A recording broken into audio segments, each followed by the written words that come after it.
Welcome back to the Political Theater, guys. Thank you guys for joining me here on Monday night. If you guys are joining us on X, YouTube, Rumble, Substack, or even Gitter, which is apparently our newest platform. But thank you guys for being here. Looks like we're finally getting everything set up and running again, because last week we had nothing but problems. It was constantly nothing but issues. We had no connection issues. We had power outages. We had spaces down. So it looks like we're actually up and running this week. So we'll see if we can actually get through a whole week without any problems. I somehow doubt it, but we'll see anyway. But we have a whole lot to talk about tonight, guys. Thank you guys for being here, no matter where you guys are tuning in at.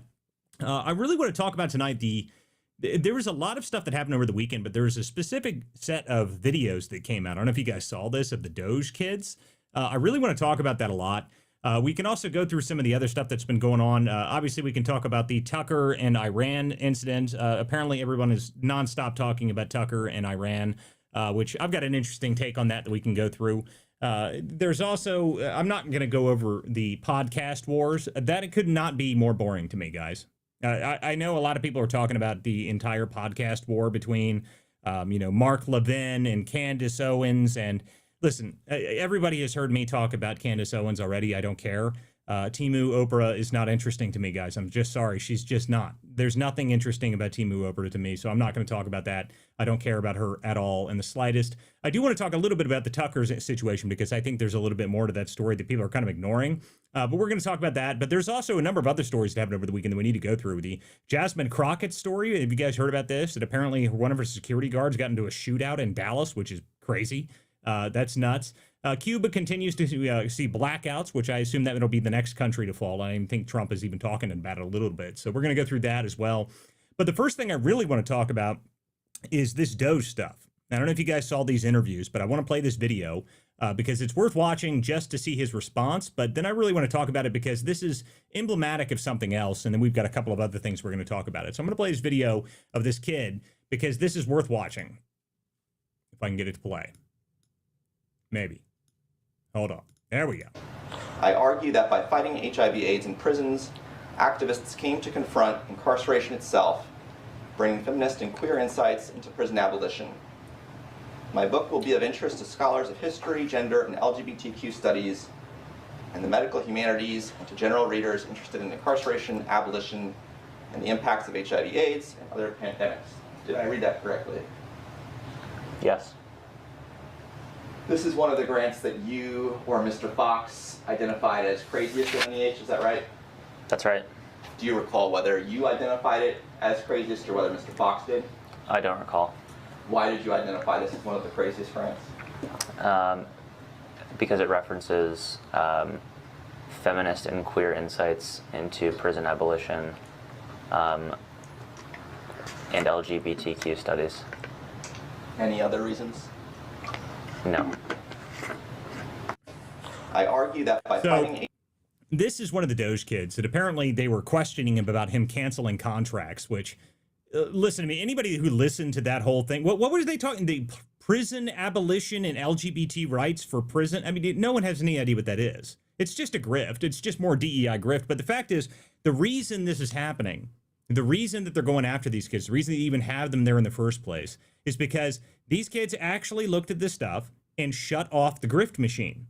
They did. That's the only reason they're mad at these people. It's because they turned off the spigot.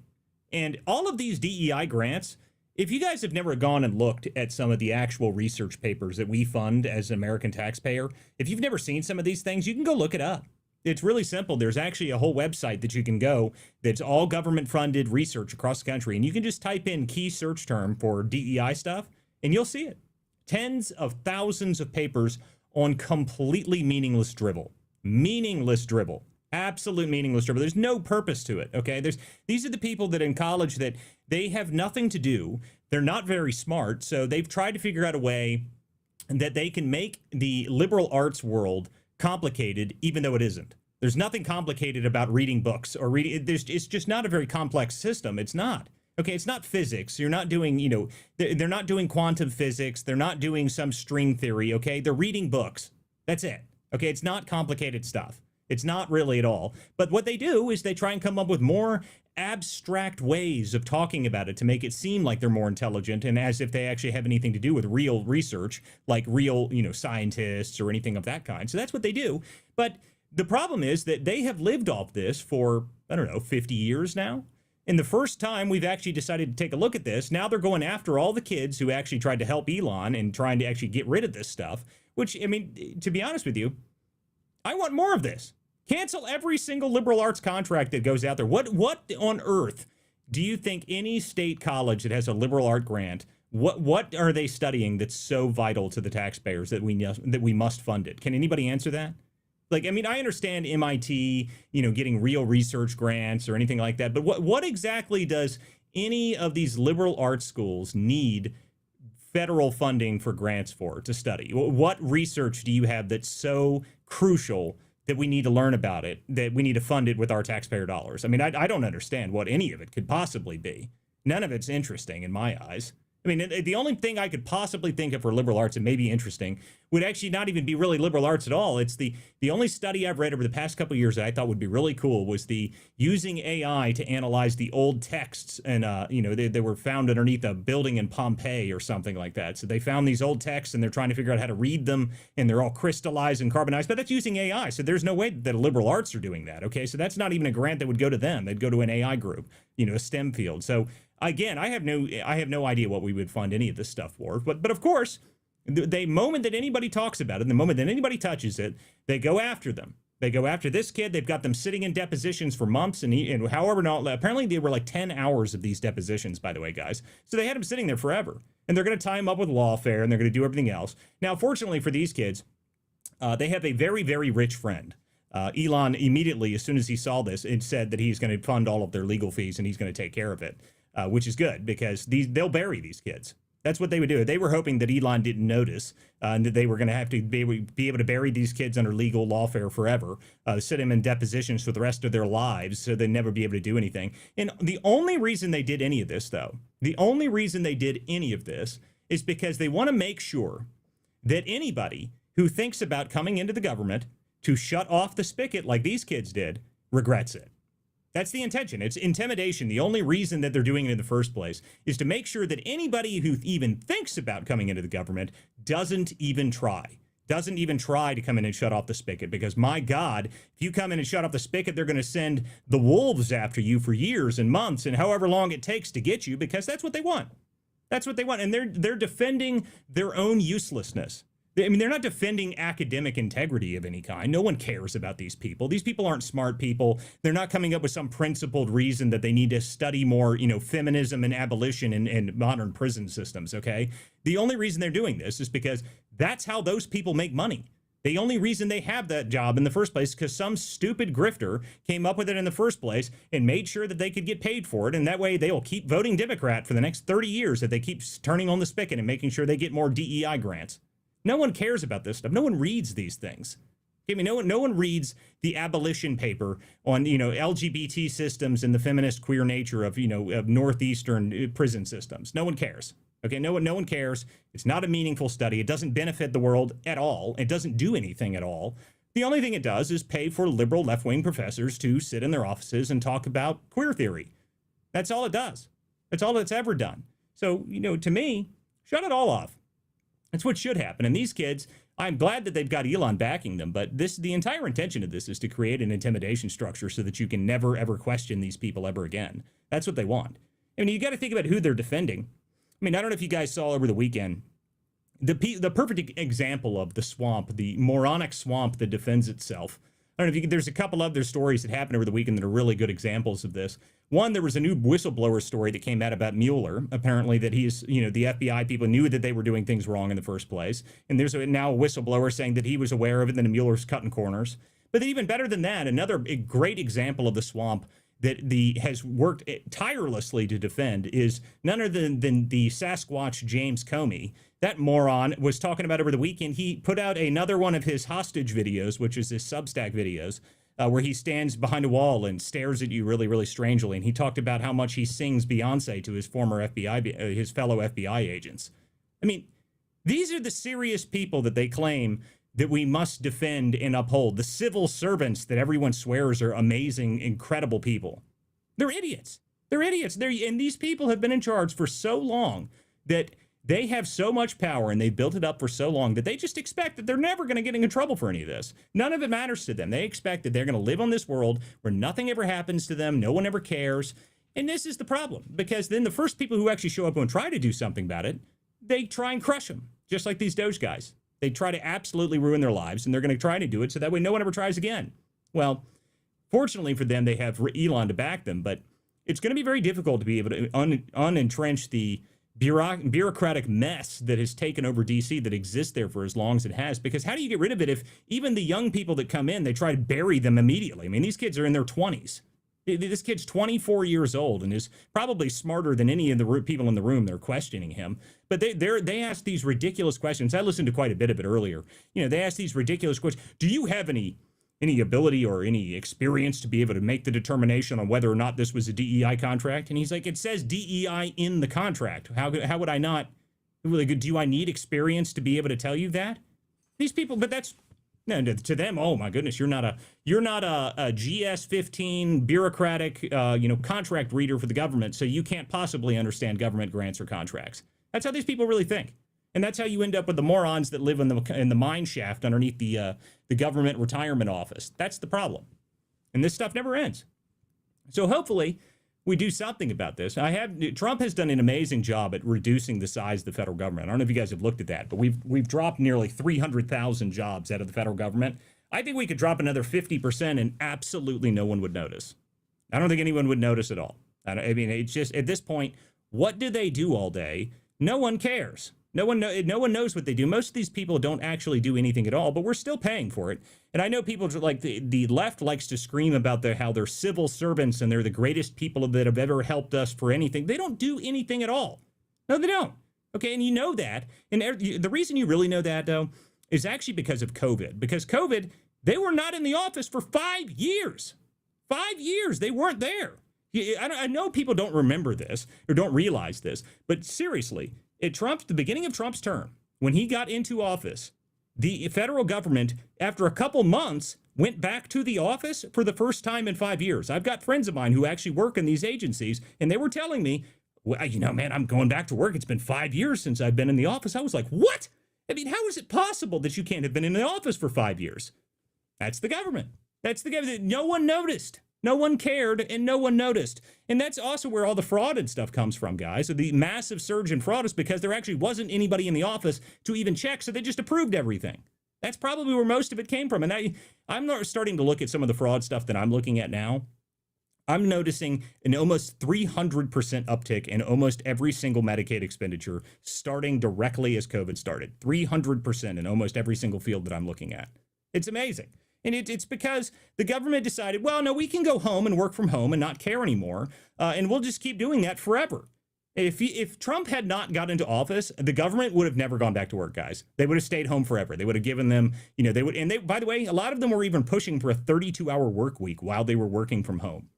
This is our useless government. And they have the audacity to question the kid who showed up, who probably doesn't need this at all. He doesn't have to work for the government. The kid's probably some brilliant software engineer like the rest of the Doge kids were. He could go make $1 million a year working in Silicon Valley for any tech firm in the world that he wanted to. But no, he wanted to go see if he could help his country and actually show up in DC and try and fix things. And what does he get? 10-hour interviews of idiots asking him why exactly he is qualified to determine if their DEI contracts deserve to be cut.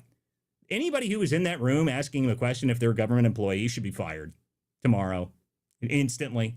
I assume it's probably a bunch of lawyers for some group representing those government employees, but any government employee, in fact, I think that the person who hired the lawyer, if they work for the government, they should also be fired.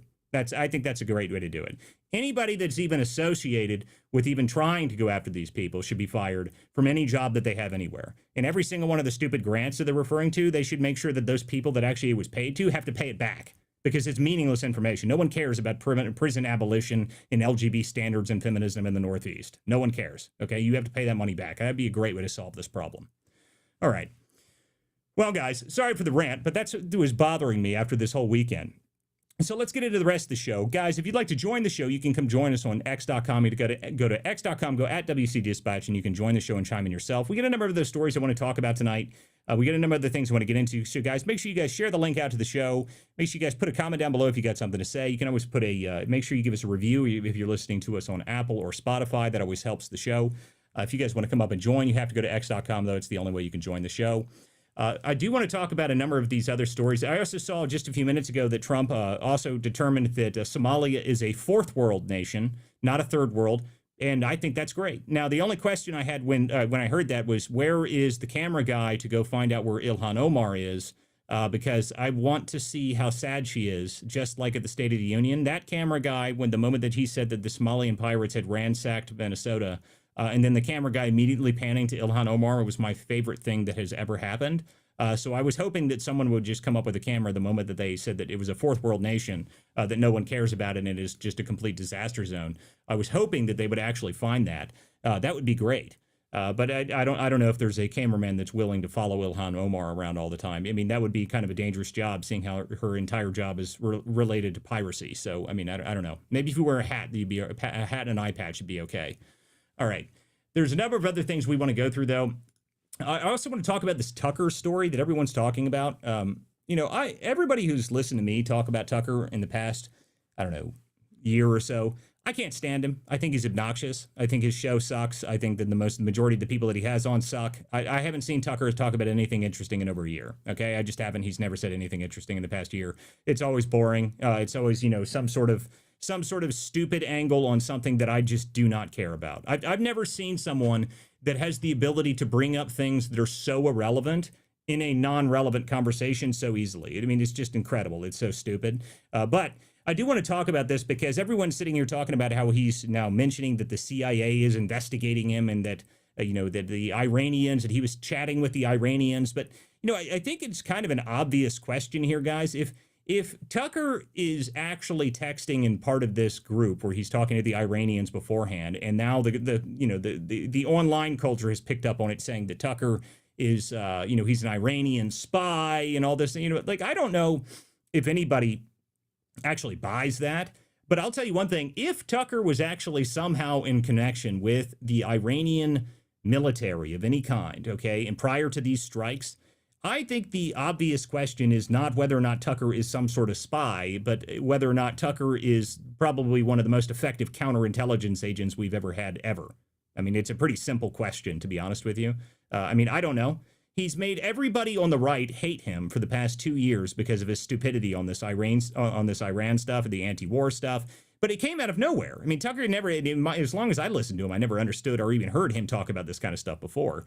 And it would actually make a whole lot of sense if that, Trump and the president are reasonably close. His son works for the vice president.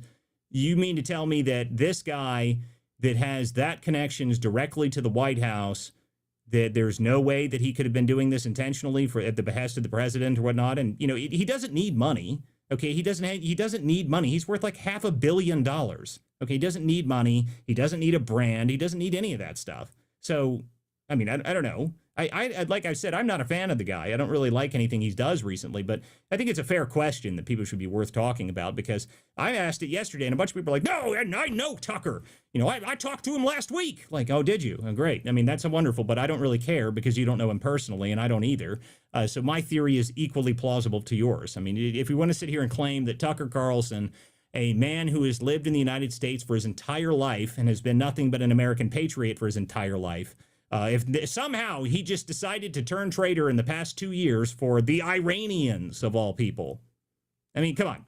I mean, it just at least give yourself a little bit of questions there, people. It's really not that complicated. If it's possible that he was actually talking to somebody on their behalf, here's my theory. Okay, if he was actually talking to the Iranians and giving them information, okay, and he doesn't go to jail, then he was working with Trump.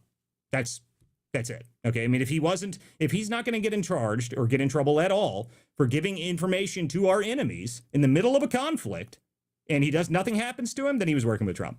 I mean, I don't really know if there's another conclusion other than that. Maybe. And people could be wondering, well, why is he bringing it up in the first place? Well, I mean, I don't know. Just think about it for a minute here, guys, just to play it out. If he actually was some sort of counterintelligence agent that was doing this, and they find out that he was the one who did it, okay, that he was the one who gave them the information, wouldn't he be like the first person that they would want to kill, right? I mean, wouldn't that actually be how that worked? He would be the first person that they would actually want to go after. So if he was going to play this out, then he would claim that he's being investigated. I don't know. And like I said, I'm no defender of the guy, but I think it's worth talking about at the very least, because everybody over the past couple of days have been like, oh my God, Tucker is some sort of Iranian spy. Like, well, I mean, okay, look, is he? I have no idea. I don't know anything about Tucker Carlson. I don't really like his show. I don't really like what he talks about. I don't really pay any attention to him. The only time I really paid any attention to him was when he was on Fox. That's pretty much it. I mean, outside of that, he's been very boring for the past year. I mean, the only thing I thought was amazing that he did was the Putin interview, because I thought that was a great example of why we shouldn't have a moron in the office like Joe Biden. Because if anything you could get out of the Putin interview was that Vladimir Putin is not a man to be trifled with. That was the one thing that I got out of that interview, that he is not an idiot. He is not like our current leaders that are, vegetables at the time, which was Joe Biden, or Kamala Harris, who cannot figure her way out of a Venn diagram.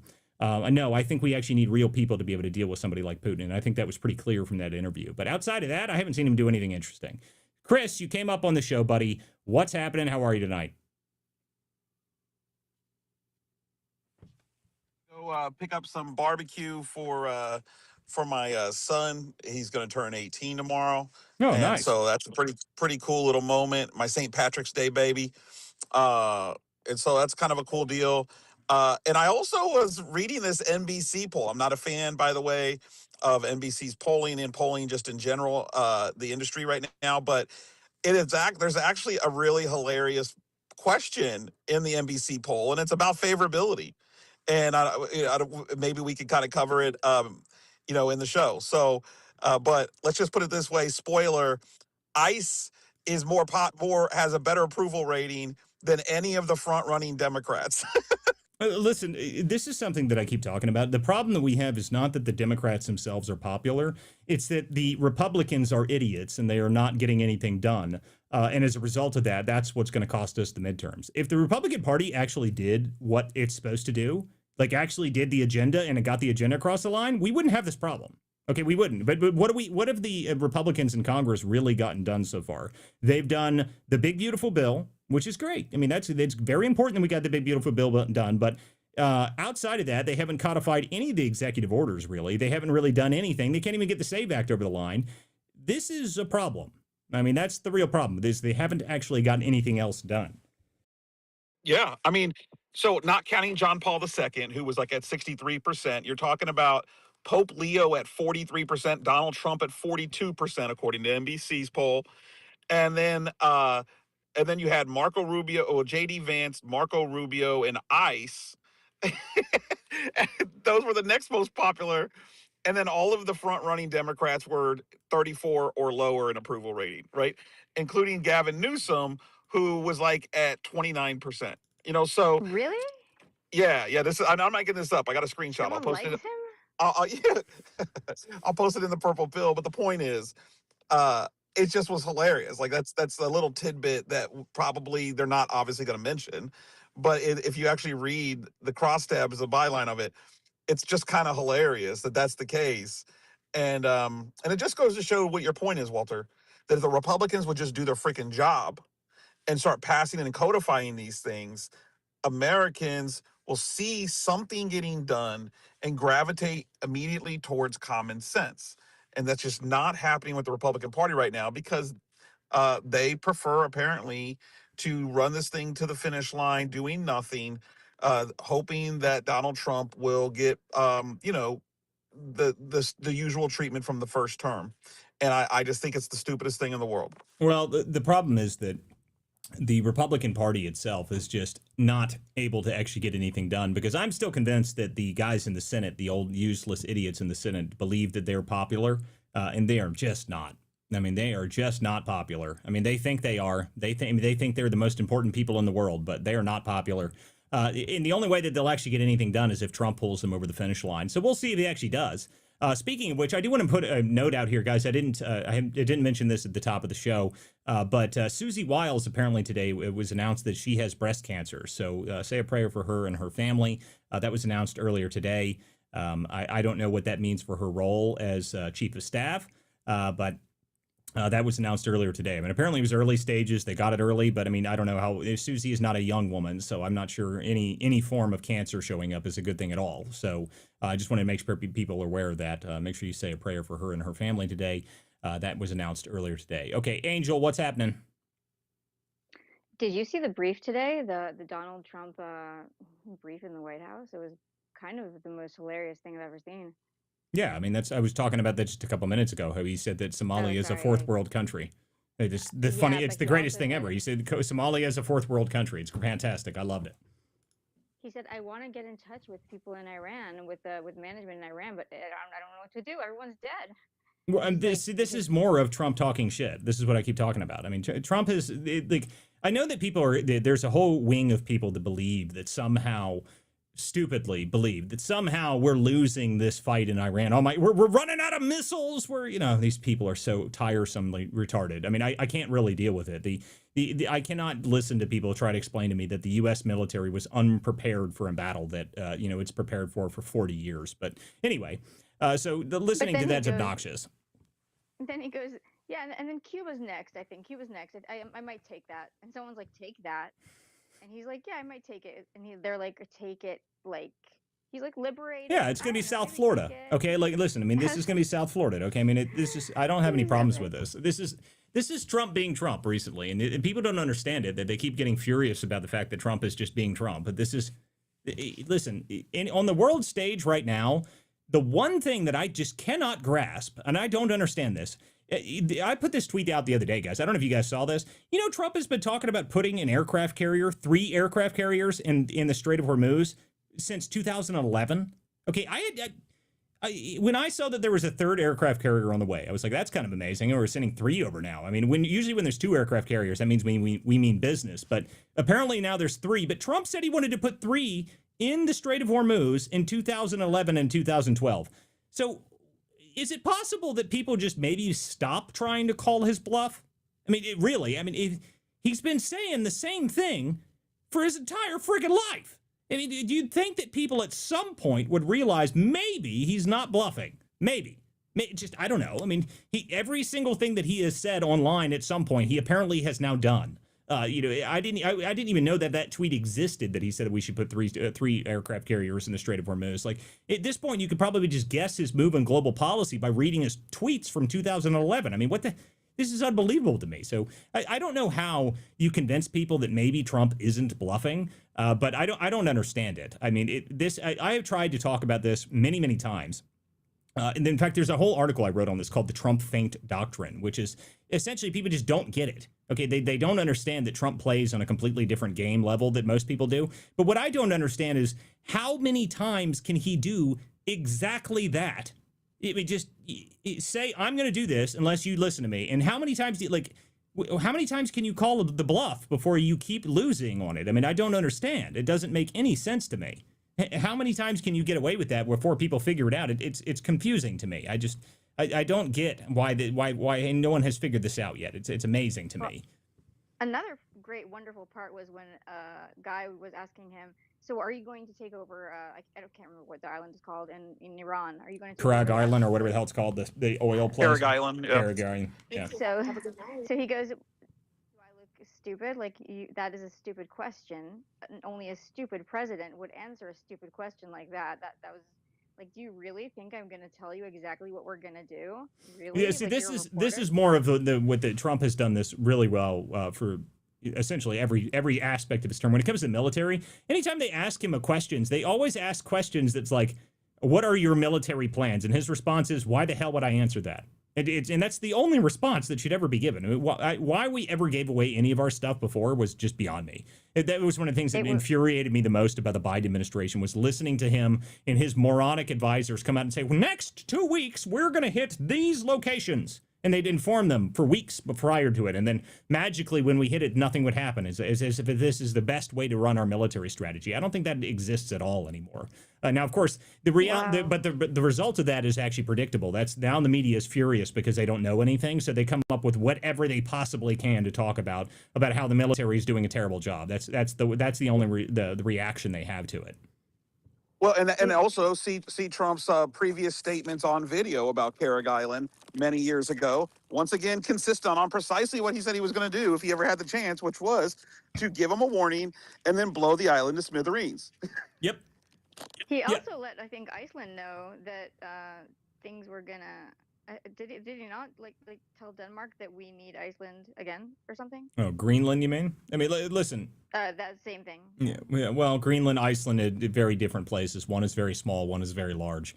But anyway, listen. The idea that Denmark's going to keep us from being able to use Greenland is just not happening. Okay. I mean, I really loved. You know when Trump mentioned the other day that they had dog sleds? You know that's real, right? Like he's not joking. They apparently have dog sled brigades for the Greenland, Defense Force from Denmark. I mean, these people. It is a truly remarkable how little defense they actually have. I mean, it is pretty damn funny. We don't need no dog sleds. Okay, let's actually put some military bases and stuff on there. I don't think that Denmark would be able to do anything about it. To be honest with you, to be honest, I was making fun of Denmark. Yeah, I was like, "What are you gonna do? Bring your cruise ship? What are you gonna do to us?" Yeah, their cruise ships suck too. By the way, Denmark's cruise ships are like the McDonald's of the seas. Anyhow. But we can move on from that. But it's also go ahead, Chris. And Americans also don't realize how valuable Greenland is, right? In terms of the positioning when it comes to Russia. Like if we have Greenland, if Greenland allows us to have our military bases on there, or we take it as a territory, which is probably going to happen, which is going to definitely happen, I should say.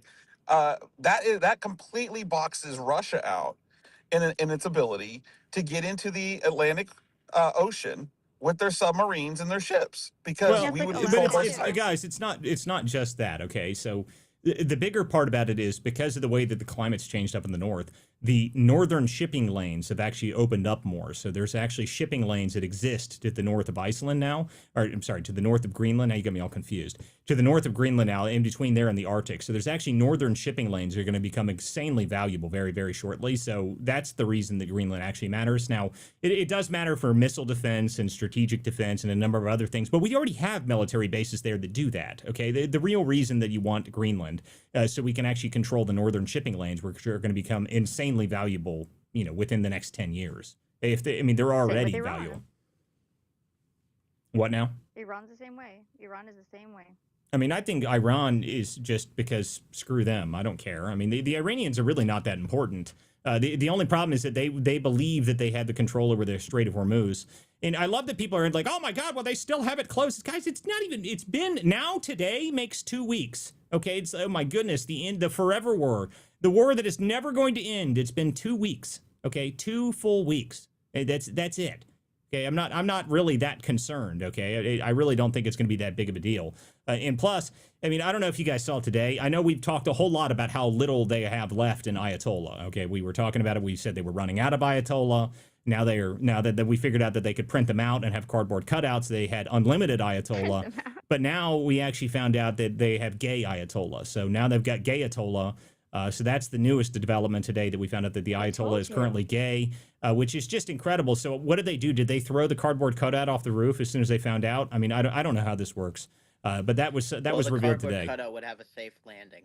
Maybe. I mean, maybe that's true. But they just print another one out in case they need one. So I thought that was pretty incredible. That was the first thing I saw when I woke up this morning. I woke up this morning. The first thing I saw on my feed was gay Ayatollah. I was like, I mean, I don't even understand. I thought it was illegal to be gay in Iran. I don't know how that works. But that was the first thing I saw today. So gay Ayatollah, impotent Ayatollah, one-legged comatose Ayatollah, cardboard Ayatollah. I don't know.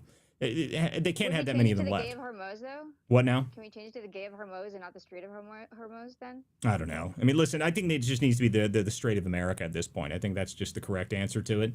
I mean, at this point, listen, there was another aspect that happened today that people are trying to say that the Europeans aren't going to support us in the Strait of Hormuz. Oh my goodness, that the Europeans are not helping us. The Tokyo isn't helping us. The South Koreans aren't helping us. It's like, what? I mean, I don't understand. France, for one, is apparently actually doing something about it, which is amazing because I think Macron has tried his best to make it seem like France is not the weasels that they are. The UK has proven that they are completely useless. They have proven without a shadow of a doubt that the UK has fallen and that they are a lost, useless nation that will soon be overrun by third worlders if they aren't already. But it is very entertaining to listen to them claim that, we will not support with what? You don't even have a navy. You've got like a flotilla. You got like 8 ships. Okay, like no one cares about the British anymore. You guys suck. The French are at least sending something. But at the same time, it just shows that our useless NATO allies, these people that we fund their entire defense, have degraded their own militaries to the point that they can't do anything without the United States. So it's very entertaining to watch this. Okay, I want to move on here. So, Jacktron, you came up here, and then I want to get to Jared, and then Angel can go, and then we can keep going. So go ahead, Jacktron. Alright, so I just came off a space that Senator Mike Lee was hosting. We were talking about the SAVE Act. Okay. So as you know, that we have the vote for it coming out tomorrow, and he says that I think that a lot of the reason that this has been happening is because of all of the people that have been pushing this thing. Like he says that this is now the most important legislation bill that we have passed in a very long time. I mean, he made frequent comparisons to the passing of the Civil Rights Act of 1965. And he says that there's going to be a couple proposed amendments by Senator Eric Schmidt talking about banning mail-in ballots for anyone who's not overseas or military or sick, and also banning trans surgeries for minors. So How are you he getting? told me Wait, that what does that have to do with the SAVE Act? no, I'm saying he is adding those. They want to add those amendments to the bill. They want to add okay, one, I agree with the idea, but why? I mean, let's get one thing through first before we start adding other stuff to it. Can we at least get the actual purpose of the bill? Can we do that first rather than say we're going to add random amendments to it that are completely unrelated? I mean, I agree with the concept, but guys, like, are you trying to make it as difficult as possible? Like, let's just get the actual version of the bill that matters, get that through. I mean, the transgender surgery for minors, yeah, I'd love to see that banned across the country. That's got nothing to do with the SAVE Act.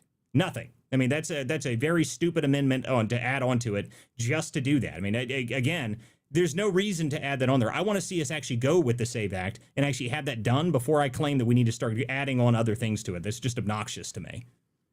Well, Walter, I think what Jacktron was saying though, I think he's trying to say that Senator Mike Lee is trying, because there's still some hardliners in the Senate that are obviously opposed to the nuclear option in the filibuster, and there's one who's still not even for the SAVE Act 100%. So in that space, I was listening to it as I was walking my dog. It seems like Senator Mike Lee is trying to say, well, okay, well, if we attach this to, Oh, okay. against I see what you mean. I see what you mean. So right. they want to use it as a trading partner, as a trading option to correct. get people. That makes sense. I mean, that makes sense if they can do that. But I mean, I don't know.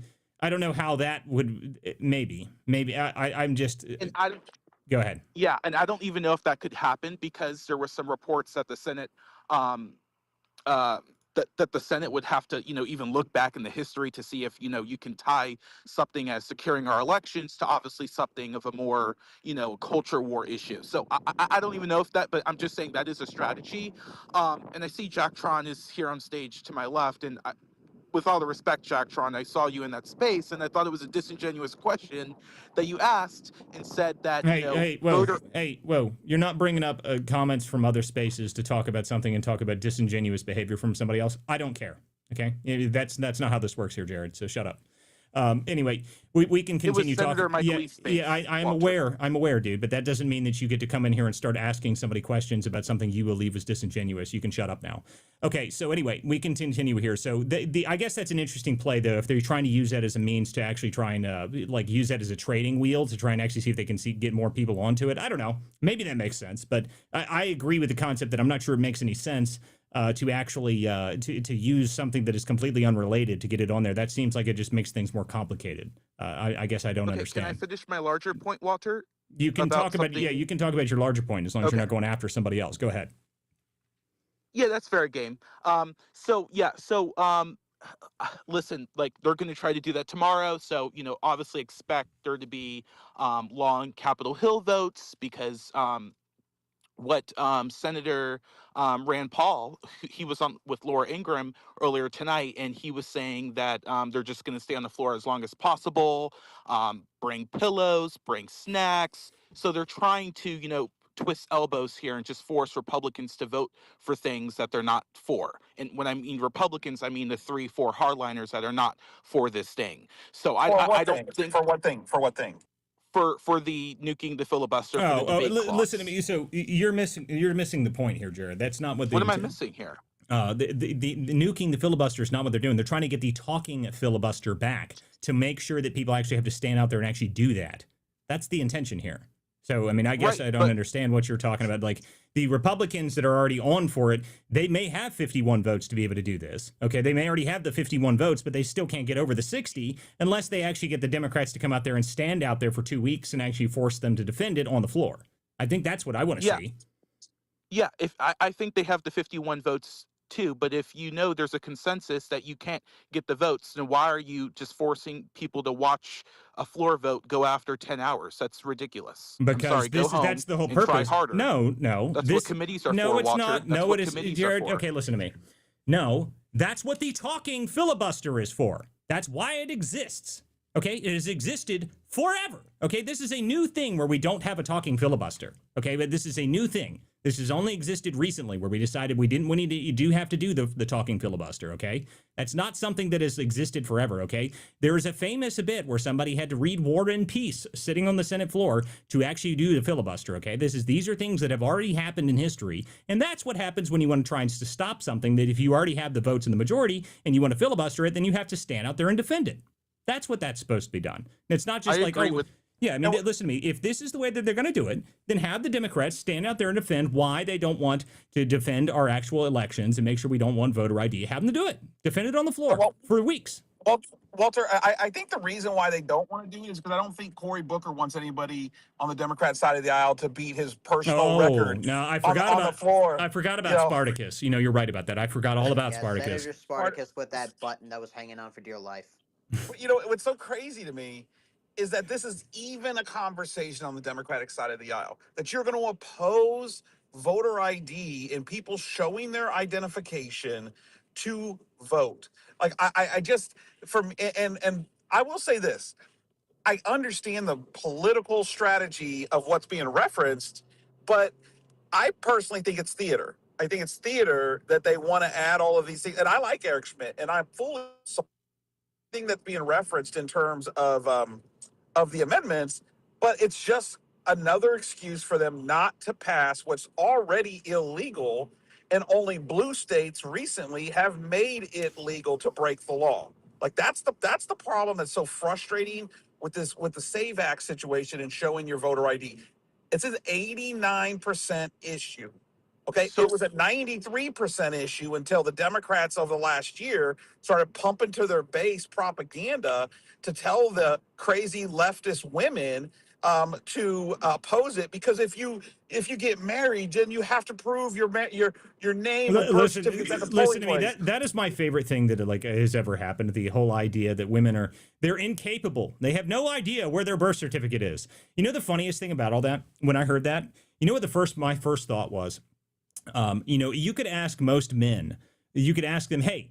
Let me be specific here. Most married men, you could say, hey, where's your birth certificate and where's your passport? And they would say, I have no idea, but my wife does. She would be the one that knows where it is. Every single married man in the entire country knows that is true. Okay, you've got no clue where that stuff is, but your wife probably does. So you go ask her. I mean, she probably knows where that's at. In a folder with all of the other stuff. That's right. That it relates to husband, wife, and kids. That's right. It's in a drawer somewhere in somewhere that you have no idea where it is, but you just ask and she knows where it is. That's the funniest part about that to me. And the other part about this is that you have to have a birth certificate to get married.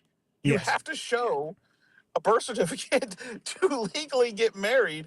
And they just run out of excuses. Okay, that was a really, really bad one on their part. I was like, this is like the dumbest argument I've ever heard in my life, that somehow we're restricting the people that can't get their birth certificate after they've been married.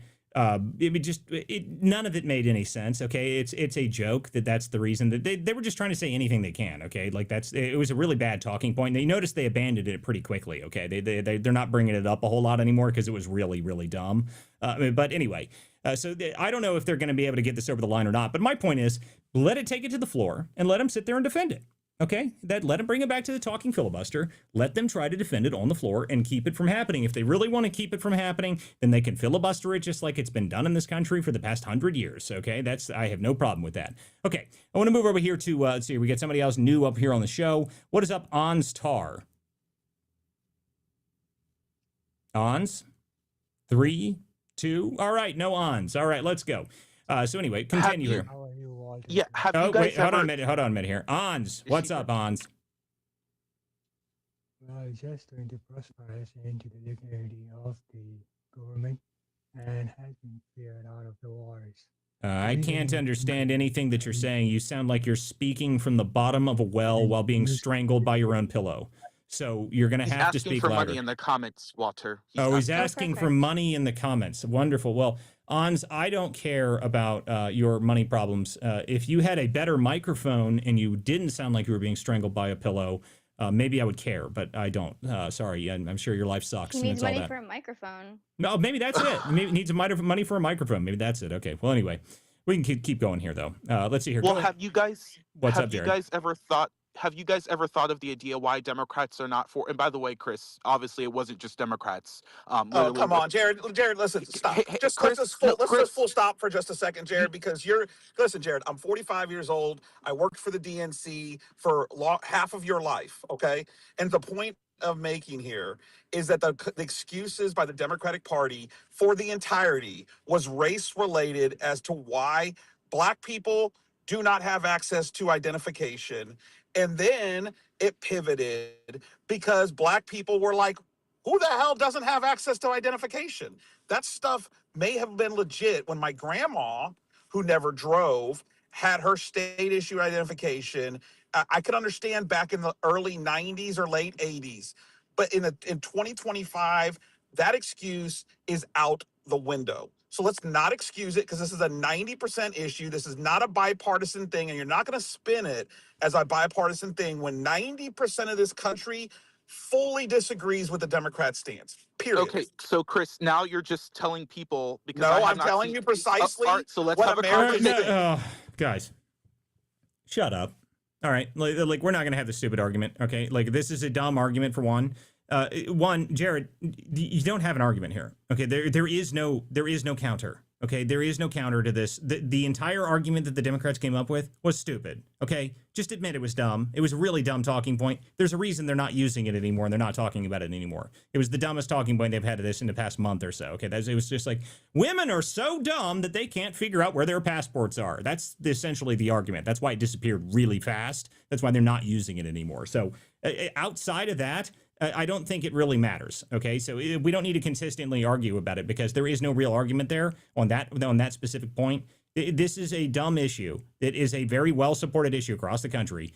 Voter ID is very, very well supported by everybody in the country. It's not something that's a strange issue. Okay, I want to get over here to Angel about this, Walter, and I never mentioned that thing. So it was very cute for Chris to somehow make it about Jared.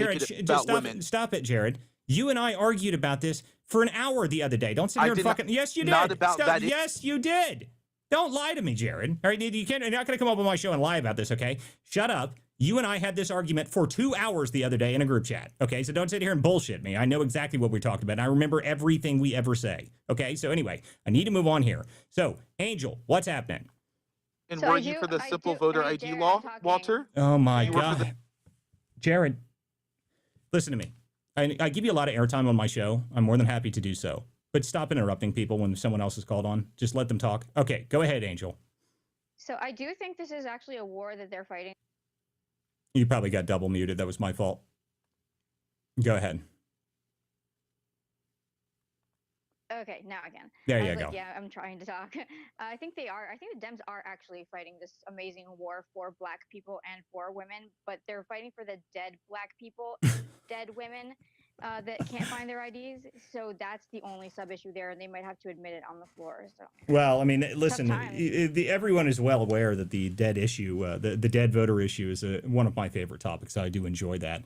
I always wonder, I always ask people, why is it possible that the entire voting base of Baltimore votes 100% of the time? Does anyone ever ask that question? 100% of registered voters in Baltimore seem to vote in every election, even though 6% of those people would be dead. But anyway, I always do enjoy that They're question. just very passionate about their politics. They're They rise to very the passionate grave. people. Even after death, they always make sure that they keep that passion. I do find that very entertaining, though, but no one wants to talk about that. But no, I mean, listen. The deal with voter ID is very obvious to me. If this is the way to get voter ID, then do it. Okay, it's a very simple issue to me. There's no reason for us to not do it. There's no reason for us not to have it. At this point, I think we should just make sure that everything has voter ID with it. I mean, at this point, everybody has an ID. Okay, most people like. I love the Here's the real question. When I saw the first argument about this stupid nonsense, why exactly did they start talking about as if this is some sort of major problem when to get a real ID? Okay, you have to have your birth certificate. You got to have all that stuff to be able to go get one of the real IDs. Where is the lines of women that are unable to find their passports and their their birth certificates because they can't go to the airport anymore because the real ID now costs them money if they try to go there? Has there been lines of women that are upset about that? I haven't seen a single one person talking about it. In the kitchen, we're all in the kitchen, Walter, and we're very upset. Oh, that's it. I would never say you guys are in the kitchen, but I will say though, Walter, you even said this when we were having a conversation last week. It would be better for Republicans to go more for the issue, or trying to think more of the issue of just a simple voter ID law, right? Oh yeah, I agree with you. I agree with you. No, I agree with going with the normal voter ID, but the deal is that you guys would oppose it anyway. Okay, that doesn't matter. And as if it's not going to happen, it would get voted down anyway because the Democrats don't want anything to pass while it's underneath Trump. That's just the reality of it. So my eye is I don't care. I mean, just push whatever we have to go through. And more importantly to me, I think the getting rid of vote by mail, kill that dead. I like that idea. Kill that real dead. I hate vote by mail. I think it's the laziest thing in the country. If you can't get off your ass to go vote on election day, then you don't deserve to vote. That's my eye on it. Okay, anyway, Cyber Chief, you came up here. What's happening, buddy? Hey, I was wondering, why don't Republicans tie voter ID to something like SNAP, right? Because how is it that people are getting SNAP and we're just giving benefits to people if we don't know who they are, right? So I agree, voter ID is important. What if we tie it to something that without it, you can't get some other core necessity, but at the same time, we all acknowledge that you can't be giving out, $1,000 checks every month to somebody who can't produce ID and verify who they are. Well, but right? that's the fun part, Cyber, is you have to have ID to have SNAP. That's why this is so stupid. Like, you can't get SNAP benefits without having Social Security card or Social Security number, okay? You have to have that stuff to be able to get it. That's why it's so dumb. That's why it's the dumbest argument in the world. They're like, oh my God, these people can't get ID. It's like, yes, they can. It's the stupidest thing in the world. They all have a Social Security card. Half these people live on Social Security anyway, if you claim that. If you claim that these people are the lowest end of society, if they are really that struggling, okay, they're already on government benefits. They have to have had ID to get the government benefits in the first place. Okay, that's just how that works. And there's nobody that I've ever met that's of an adult age that just doesn't have things. I mean, it's just a stupid concept. Anyway, continue, Cyber. Well, there's sorry. illegal immigrants. The illegal immigrants that are using dead people's IDs actually in California. So there's that. Well, I mean, that's a whole different problem. That's the issue of it, which is something I believe has been going on for a long time, which is I'm convinced that there's a large percentage of people, maybe not a large percentage, a small percentage of people within the federal government that actually sells old Social Security numbers. I think that happens. I think there's somebody that's been doing that for a long time. And I think duplicate Social Security numbers. Yeah, I mean, I'm aware. That's what I'm saying. Actually, Jared, I actually did a report specifically on that, talking about the issue with illegal immigrants going to higher education. So that's worth talking about. And I don't know who just added something. And I'm all for the fraud with regard to, obviously, those resources like SNAP, even like you saw in New York City, they're getting $300 hotels. But I want to go back to Cyber, because Cyber made an argument. And Cyber, I think that's not where it is, because you're basically calling Democrats stupid and retarded, and you're calling their aides stupid. We're not going to go for this. I never said that. No, I'm not saying you said that. Where did this come from? I completely missed understanding where any of that came from. So someone's going to have to back that up so I can actually grasp the conversation and the argument. So what exactly are we saying here? Yeah, what I'm saying is, Cyber, you just asked the space a question. Well, why are Republicans not smart enough to somehow make this bill and tie it into SNAP? Okay, we're not. That's a no hell way to your grandmother's house. Okay, if you think Schumer's aides are going to go for that, we're going to, put down our core principles and somehow try to get this SAVE Act across the finish line with a whole bunch of EBT. That is not going to happen. That is thinking from, that's like the Republican dreams. It's not going to happen. All right. The question right now is Republicans, right? Is Lisa Murkowski, is Tom Tillis in North Carolina gonna go with this bill, right? That's going to disenfranchise people from voting. More Yeah. people All that right. vote. No, listen, no, it's That's not. not what he said. Okay, that's again, that's not really relevant. Okay, that's a completely different idea. But the idea that this is going to disenfranchise voters, no, it isn't. Okay, it's Democracy works better when more people vote. No. Listen to me. Who's not voting, Jared? Yeah, who isn't voting? That's the other thing. I love that this is. See, here's the problem I have with it. Okay, and this I've actually had this discussion with It's people a non-existent problem in Ohio. Listen to me. Stop it, dude. And when I say stop talking, I mean it, dude. Just like, please. I give you a ton of airtime, Jared. Shut up, man. Okay, so listen to me. The idea that there is a problem with disenfranchising voters. This is the reverse problem that I have with the Republicans that sit there and talk about how everything has been rigged and the machines are rigged, okay? It's an inverse problem. Neither of them are significant enough to actually matter, okay? There might be some of this stuff, okay? There might be disenfranchised voters, but it's just as retarded on either side, okay? There's not like a line of people that they're like, oh my God, I'm so angry I can't go vote because, the line's long. Okay, that just doesn't happen. Okay, that's just so stupid. Okay, it's not real. It's the inverse problem of the people that scream about how the fact that the machines are rigged and they're counting them in the stars, and it's the same problem. Okay, same problem, different side. Both stupid. Okay, it's both stupid. I completely disagree with you entirely. I think the only thing that I say is that for the mail-in ballot stuff, mail-in ballots are way too easy to be fraudulent. Okay, that's what I say. Mail-in ballots are way too easy to be fraudulent. There's no way you can prove the problem that I have is, and this is something that even Virginia Democrats openly admit. Okay, they openly admitted this. What's his name? One of the top consultants in Virginia, I forget his name, but he was talking about it. He said, we've got a bunch of people that are on permanent mail-out ballot lists.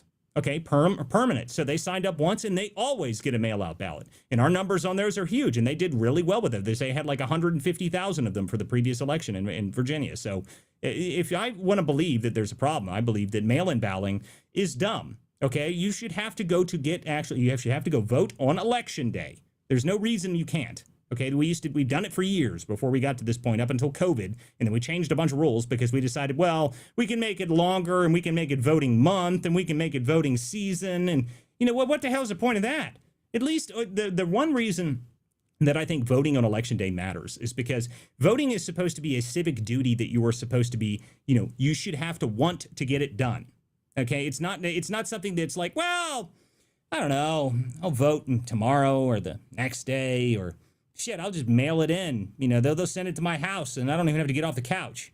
I don't want the laziest people in the country to think that, well, whatever, I'll just vote because someone told me that they do something for me. And they'll send me the ballot to my house and then I'll send it back in and whatever. No, I mean, I don't agree with that at all. Okay, at least have to get up, get off your couch, put on some clothes, go down to the voting poll and actually do it. Okay, I feel like that is a reasonable ask for the one civic right that actually matters in this country. To me, I think that is the most important thing we can get done. Go ahead, Chris. You were trying to get in here. Well, and Walter, the issue here is this. It was common sense since mail-in ballots have been allowed that if you are disabled, you're sick, you're the military, so you're out of the country, you can mail your ballots in. If you're an expat that lives overseas, but you're still an American, you have the ability to mail in your ballot. But in those situations, you apply and you also show, surprise, surprise, proof of identification to request your ballot in advance, knowing this situation. You can go down to the local election board. You can literally request it with a proof of identification. What's changed after COVID is unsolicited mail-in ballots with no proof of identification, no personal request from the voter.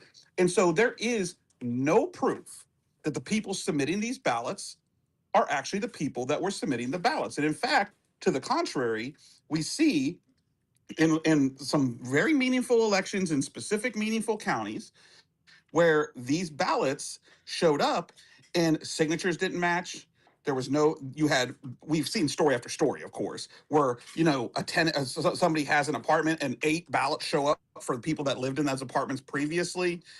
So the reality is that it's just common sense. If you're gonna be out of town, if you're disabled, you send a request, and they send you the ballot. This is not a complicated thing.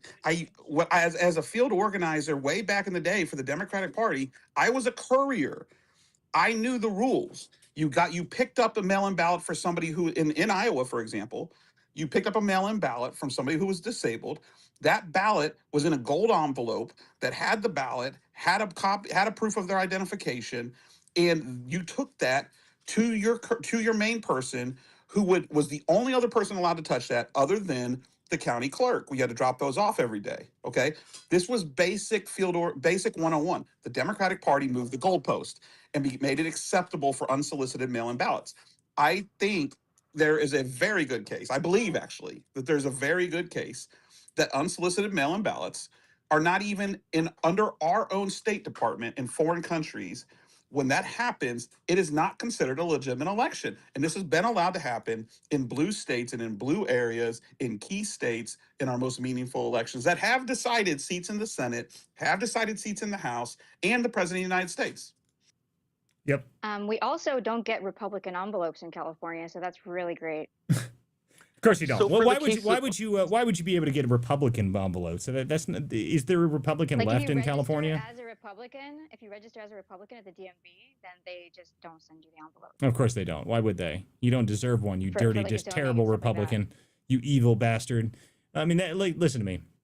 I think it's just very common sense that we just don't need to do this because we didn't do it forever. Okay, this country run just fine when we didn't have mass mail-in ballots. Okay, this is a new development. Okay, this is something that I see no reason for us to keep it. Okay, there's no reason for us to keep it. The idea, listen to me. If you listen to the Democrats, what they would want to do is they'd want to make it so you could vote from your text message. Okay, so that someone could text you and you could just text me, yeah, I'd vote for him. That's what they want to do. Okay, that's what they want.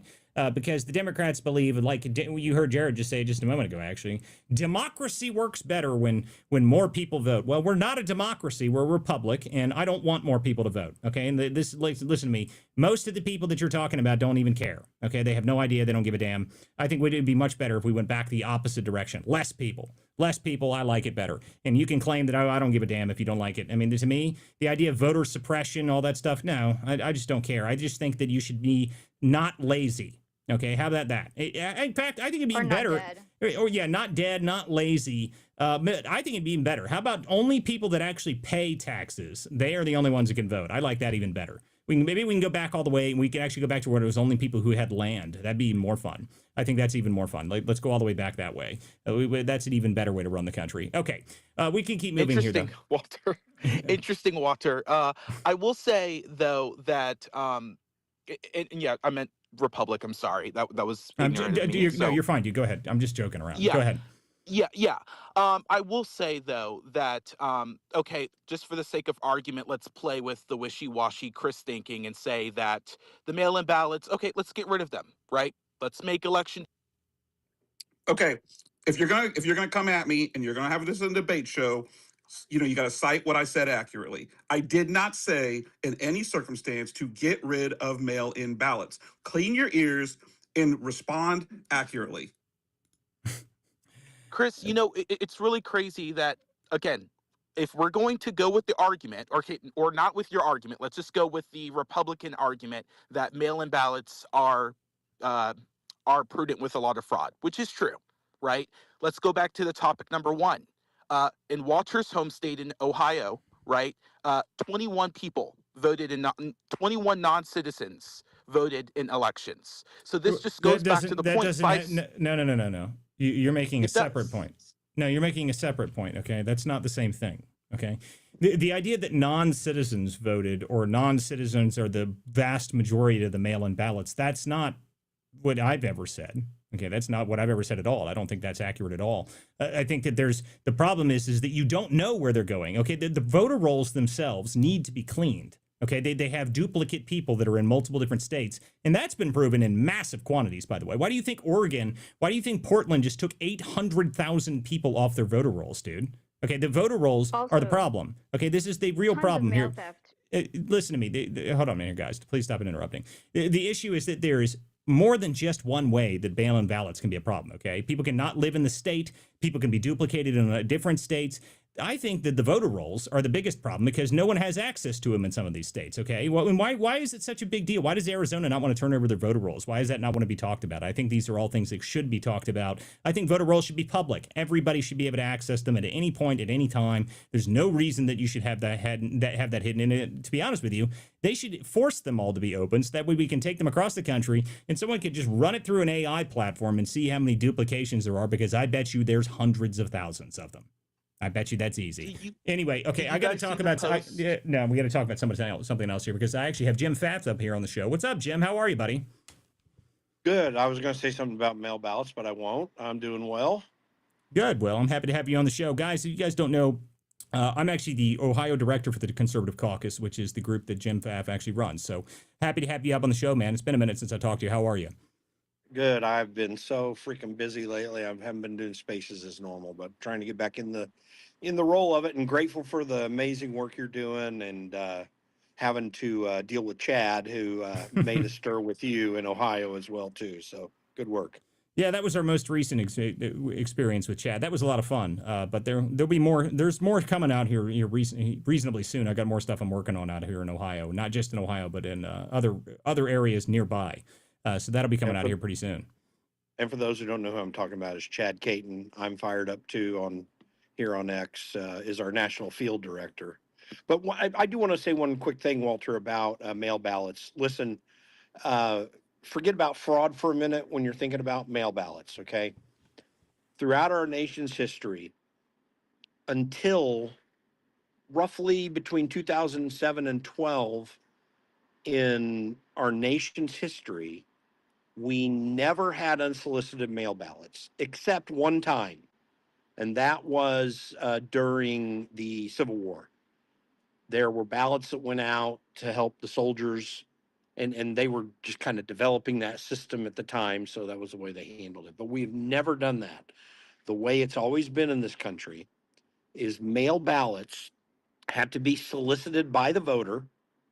They had to sign an affidavit, and in most states, the penalty, there were criminal penalties for lying on the affidavit, and those penalties were typically major fines plus up to 1 or 2 years in prison. Like, it was that serious. Absentee ballots have always been known to be potentially fraudulent. This was even stated very clearly by President Jimmy Carter in a 2007 committee that was put together to talk about voting methods, where this very thing was one of the conclusions that they brought up, that the greatest risk to voting systems was mail-in ballots.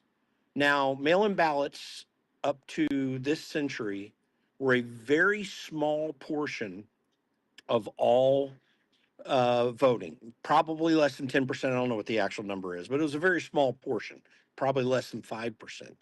Now, one methodology for get out the vote methods that campaigns used, and I've been running campaigns for more than 30 years, so I've done these things, was to do things like go to nursing homes and encourage people who received well, first of all, to get people in nursing homes to take absentee ballots, because that was a valid reason in almost every state to get an absentee ballot, and to spend time talking to people to make sure that they sign up and register to vote and register for an absentee ballot so that they could vote, and then go back and encourage them to send it back in the mail. You couldn't gather votes ever. That's another thing that's brand new in our country's history. We've never had vote gathering until this century at all.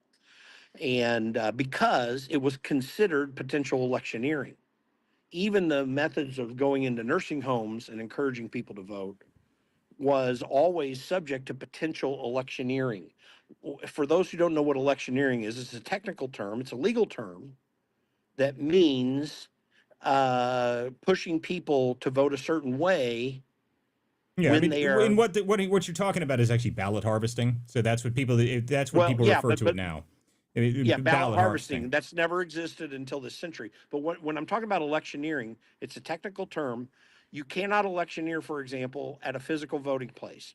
This is why people are meant to stay 100 or 200 yards, depending on the state, away from the ballot, the voting area, because no one is allowed in the voting area to try to encourage people how to vote. And there were always strict rules about those working the polls not doing any electioneering. They couldn't wear things, whatever. So electioneering is really important, because if you persuade someone to vote a certain way at the moment that they're voting, that's always been considered illegal in this country. So but this is why that kind of going into nursing homes was a little on the edge. In other words, and I'm going through all this just to let people know, the way we do mail voting right now, beyond the fraud issue, if you just take that off the table, is a very dangerous thing. And we've never done it in this country. And it is a very concerning thing. Now we have unsolicited mail ballots going to really bad voter registration rolls. There's not a state in the country that doesn't have bad voter rolls. Yeah, that have to and be this is cleaned up. and This that's has what, always been a thing. and this is what the problem is, in my eyes, is that we don't know what the voter rolls are. The voter rolls are a problem, and then you can just mail out ballots to wherever you want. I mean, listen, there's already been people that have been showing this. Okay, I mean, I think Nick Shirley just had a video the other day where he found some UPS store that had like 60 people that were registered at it, even though there was nobody there.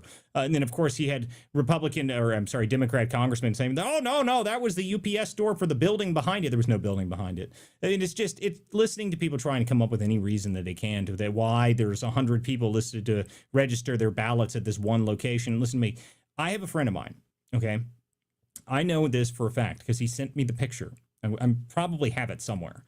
I'd have to go dig through my phone. But he sent me the picture of, at one point, he ordered a mail-in ballot for Joe Blow, his dog, and it arrived at his house. Okay, so he got it, and his dog, Joe Blow, got to vote. It was hysterical. I mean, it's just, this is California. They don't care at all. They don't care at all. Okay, I need to go through some hands here, guys. Falcon, what's happening? Yeah, I just wanted to say the Portland voter rolls, the 800,000, those voters were never getting ballots. They were never getting the right to vote. So there wasn't any voting happening there. And so they did take those people off because they were effectively people who were, they're inactive. So just because they're inactive doesn't mean there's any kind of fraud. But the mail-in voting thing is like, it's just a non-issue. Trump won twice, man. It's working. The whole system works. You know, the winner wins. There's no major fraud happening anywhere. This is all such a silly theater thing. It just doesn't occur. Now, if you want to go to some system where only owners can vote, well, they make that a law. Listen, so everybody's allowed to vote. Listen to me. So are you saying that no one has ever voted who got their ballot forwarded to them in another state? Is that what you're telling me? No, I'm saying nothing. There's no data whatsoever anybody's ever posted or shown that any election has been determined by fraud. Okay, What are you talking about? That is what you see. That's a canard that you're bringing up. It's not a canard. That's not it's an a issue fact. here. That's not an issue. That's not even what we're talking about. Yeah, that's not what I mean, we're what talking about at all. about is Actually, the fact You're that talking about people, mail-in voting, that which is not people, an issue. And, what we're and talking by the about, way, Falcon. Jimmy Carter okay. was So full- listen to me. One guys. So when you're on my show, you guys have to remember that this is not just an X space. I know everyone just thinks about the X spaces as you can kind of just talk over top of each other. This is being broadcast in like 8 different places. Okay, so please stop talking over top of each other so people can actually hear on the other platforms, because no one can hear you if you just talk like that, and no one can understand anything that's happening. So Falcon is talking. He was saying that there is no problem with mail-in balloting, and that there's no elections that have ever been proven to be considered by fraud or be swayed by fraud. But that's not what we're talking about. Okay, we're talking about the problem with ballot harvesting, electioneering, the problem with mail-in ballots and unsolicited mail-in ballots. That's the problem. Okay, and you can claim that that's not technical fraud, but it is a problem. Okay, that is a problem. Okay, just sending out mail-out ballots to anybody for no reason, even if they don't ask for them, yeah, that's a problem. Okay, that's a problem. You should have to get up off your ass and go vote. That's what I think should happen, and it's how we did it in this country for all of our history up until just recently. Okay, so there's no reason that we should not go back to that. And if you want to claim that there's no reason that there's fraud, then why did we switch it? Okay, why did we switch it at all? Okay, by the way, and you can actually go look, and by the way, this is something you probably don't know. In California started mandating mail-out ballots in about, what was that, Chris? Was that early 2000s or late 2000s? 2009, 2010, I think is when they started it. And the Democrats have won every single gubernatorial election since then. So you want to tell me that it doesn't matter? You can pretend it doesn't matter, but it does. Okay, so it does matter. Okay, it does matter, and listen to me. Hold on a minute. And listen to me. That can be, and listen to me. And this is a fair argument: is that the Democrats are learned how to play with these rules better than the Republicans did, and that I'll agree with. Okay, the Republicans suck at it. All right, but that doesn't mean that we should be using the new rules. Okay, the new rules are stupid. Why did we ever go to these? Why we never had these for most of our history? Okay, just because we decided to change the rules and now it benefits one party more than the other, so we shouldn't change it back. I don't understand the concept at all. We should have never changed it, okay? On election day, people show up to vote. There's no problem with that. It worked forever. Let's keep doing it. If there's really no problem with it and there's no fraud whatsoever, then why is everyone all mad about us wanting to go back to it? I guess I just don't understand. So, okay, now you can answer the question or you can ask a question, Falcon. Go ahead. Yeah, I was just going to say Trump won every swing state. Okay. Yes. Like there is no problem in our voting systems. They work.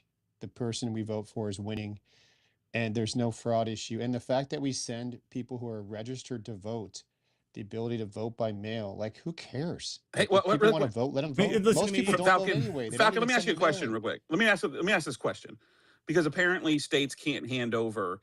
States don't want to hand over their voting lists, their voting rolls, because they don't want to infringe on people's privacy. But yet, Democrat mail-in firms, ballot firms, somehow have access to the voting rolls and send these unsolicited. I mean, everybody knows what the meaning of unsolicited means. Unsolicited mail-in ballots to all of these people at these houses, right? To all of these folks. Okay, so that's all right there an issue on the premise of the argument that they're making to not release the rolls.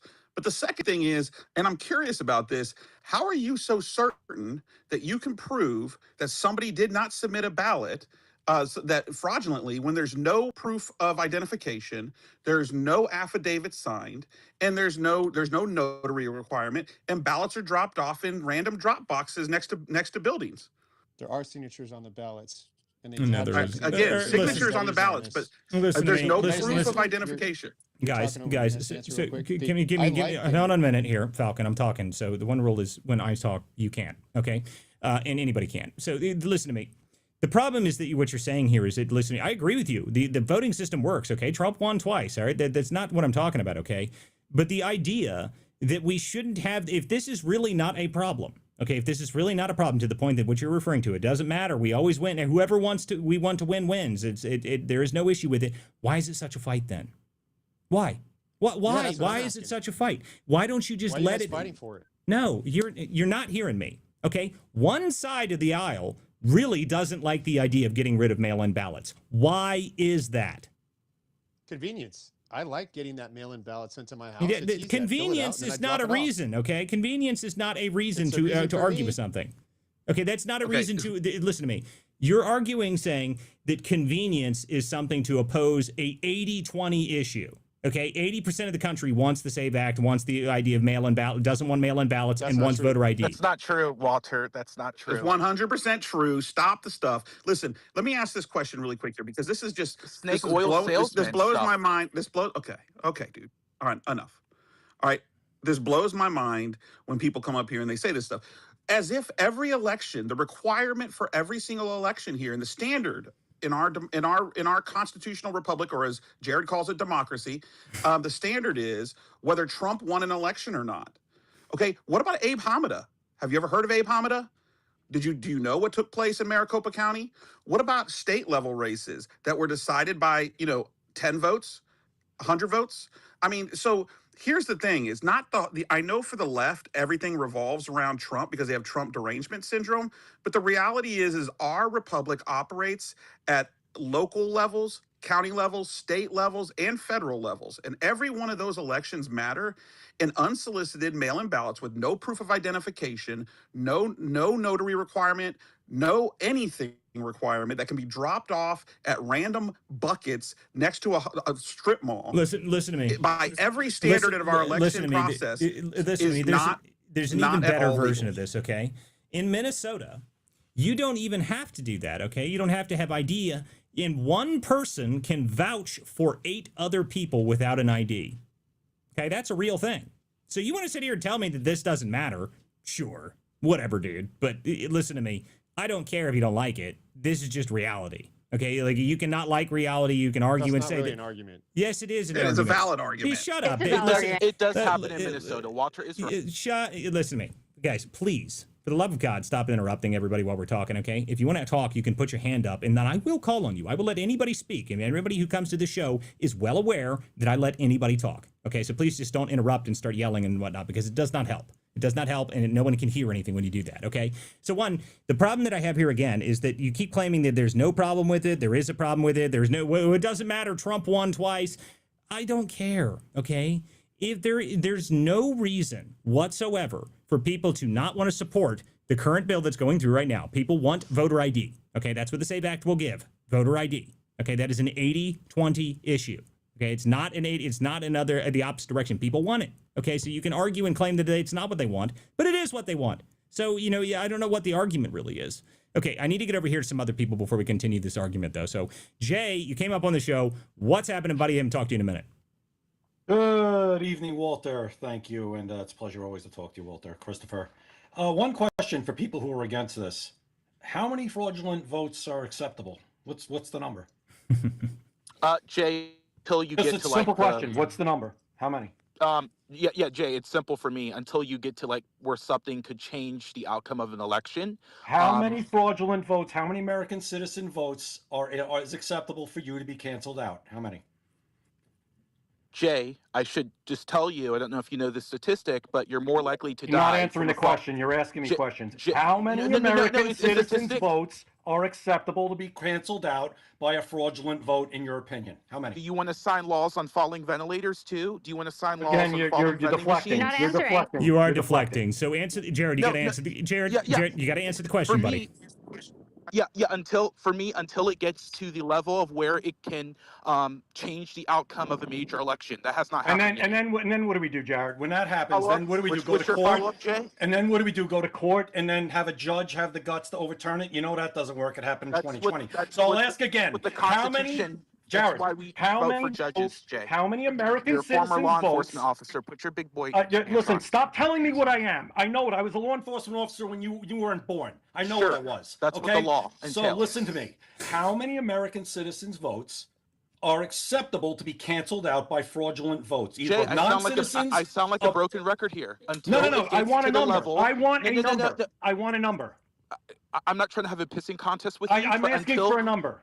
I'm not trying to have a pissing contest with you, but until it gets to you the are. level. So I'm going to just go ahead and cut this off because while this is incredibly entertaining for me, again, no one can hear either of you. So I'm going to have to I just want a number, Walter. I know you want a number, and I agree with you. The problem is that the 0 is the only acceptable number to that in my eyes. By the way, that's the correct answer, Jared. It's not until it can sway an election. Did you hear yourself say that? Seriously, Sure I mean, well, no, it was a major election, Walter. It was a major election. I don't care what the number is. That's the craziest thing I've ever heard. Well, fraudulent votes are fine so long as they don't sway major elections. All those small ones that they swayed, whatever. I mean, I'm not too worried about those. City council, all of those, like just okay to suppress.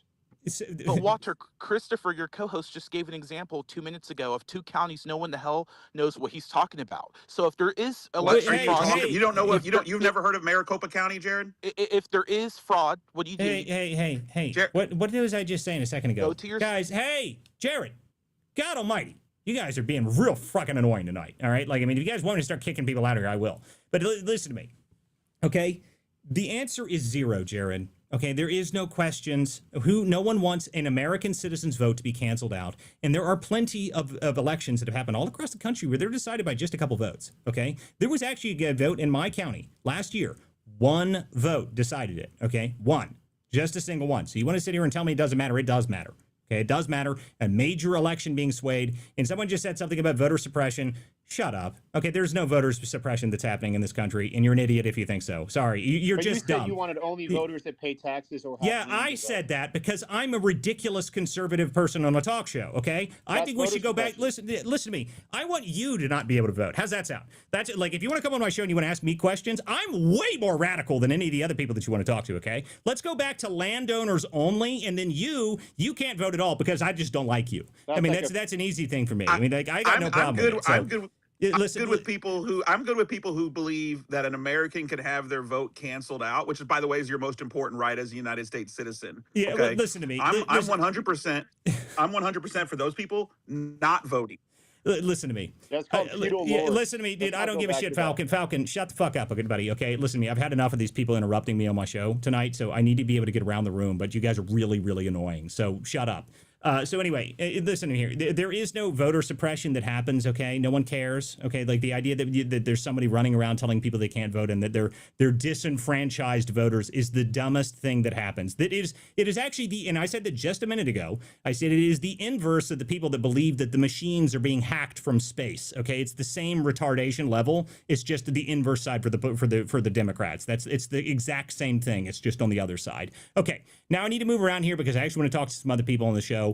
Not just to be arguing with idiots. Okay, Kay, you came up here on the show, and I haven't talked to you in forever, Kay, so how are you? I'm doing great, Walter. Chris, it's good to see you. Jay, Jim, all you guys, Angel. Look, I'm amused by the folks who actually truly seem to believe that there is no voter fraud out there when it's been going on for decades. Just do a little Google search. It's worth a Google. The Dailies of Chicago, and it's spelled Daley, the incorrect way. They have been doing it for decades and decades. And then ask yourself how LBJ got elected. There was a missing ballot box in Bexar County you ought to take a look at. They have done this for years and years and years. And in combination with some really radical redistricting. They've bent the rules more than you could possibly imagine. So the idea that this isn't happening, when I know for for a fact that multiple ballots are being mailed to multiple households across the U.S., and it's not merely federal elections that are an issue; it's state and local as well. So this is not going to be going away anytime easily. It's good to see you guys. It's good to see you, Kay. Well, I mean, the argument is pretty simple, though. The idea that we need to have unsolicited mail-in ballots and ballot harvesting. Sorry, guys, we didn't have it for most of our history. Okay, why do we need it? Okay, like if you want to make the argument that it's voter suppression and that more people need to be able to vote, listen to me. My argument is very, very, very simple. Voting is a very, very serious right in this country, but it should mean that you have to get some pants on and go and get off the couch and go vote on election day. It's not that difficult to ask. Okay, it's really, really not. It's really, really not. I've never worked a job in my entire life where they have said you can't go vote today. If I say, hey, it's election day, I want to go vote, every single business in the country will say, okay, that's fine, you can go vote.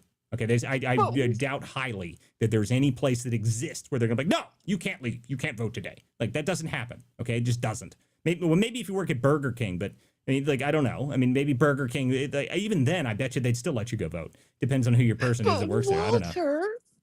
Walter, I'm just a poor little old married woman, and I just don't know if I can register to Listen, vote. Kay, I mean, my I'm so glad goodness. Listen, Kay, this is probably my favorite argument. Like I was listening to this stupid thing when they came out with this. I was like, this is really what they're saying now. What they're saying is women are too stupid to figure out where their birth certificate is.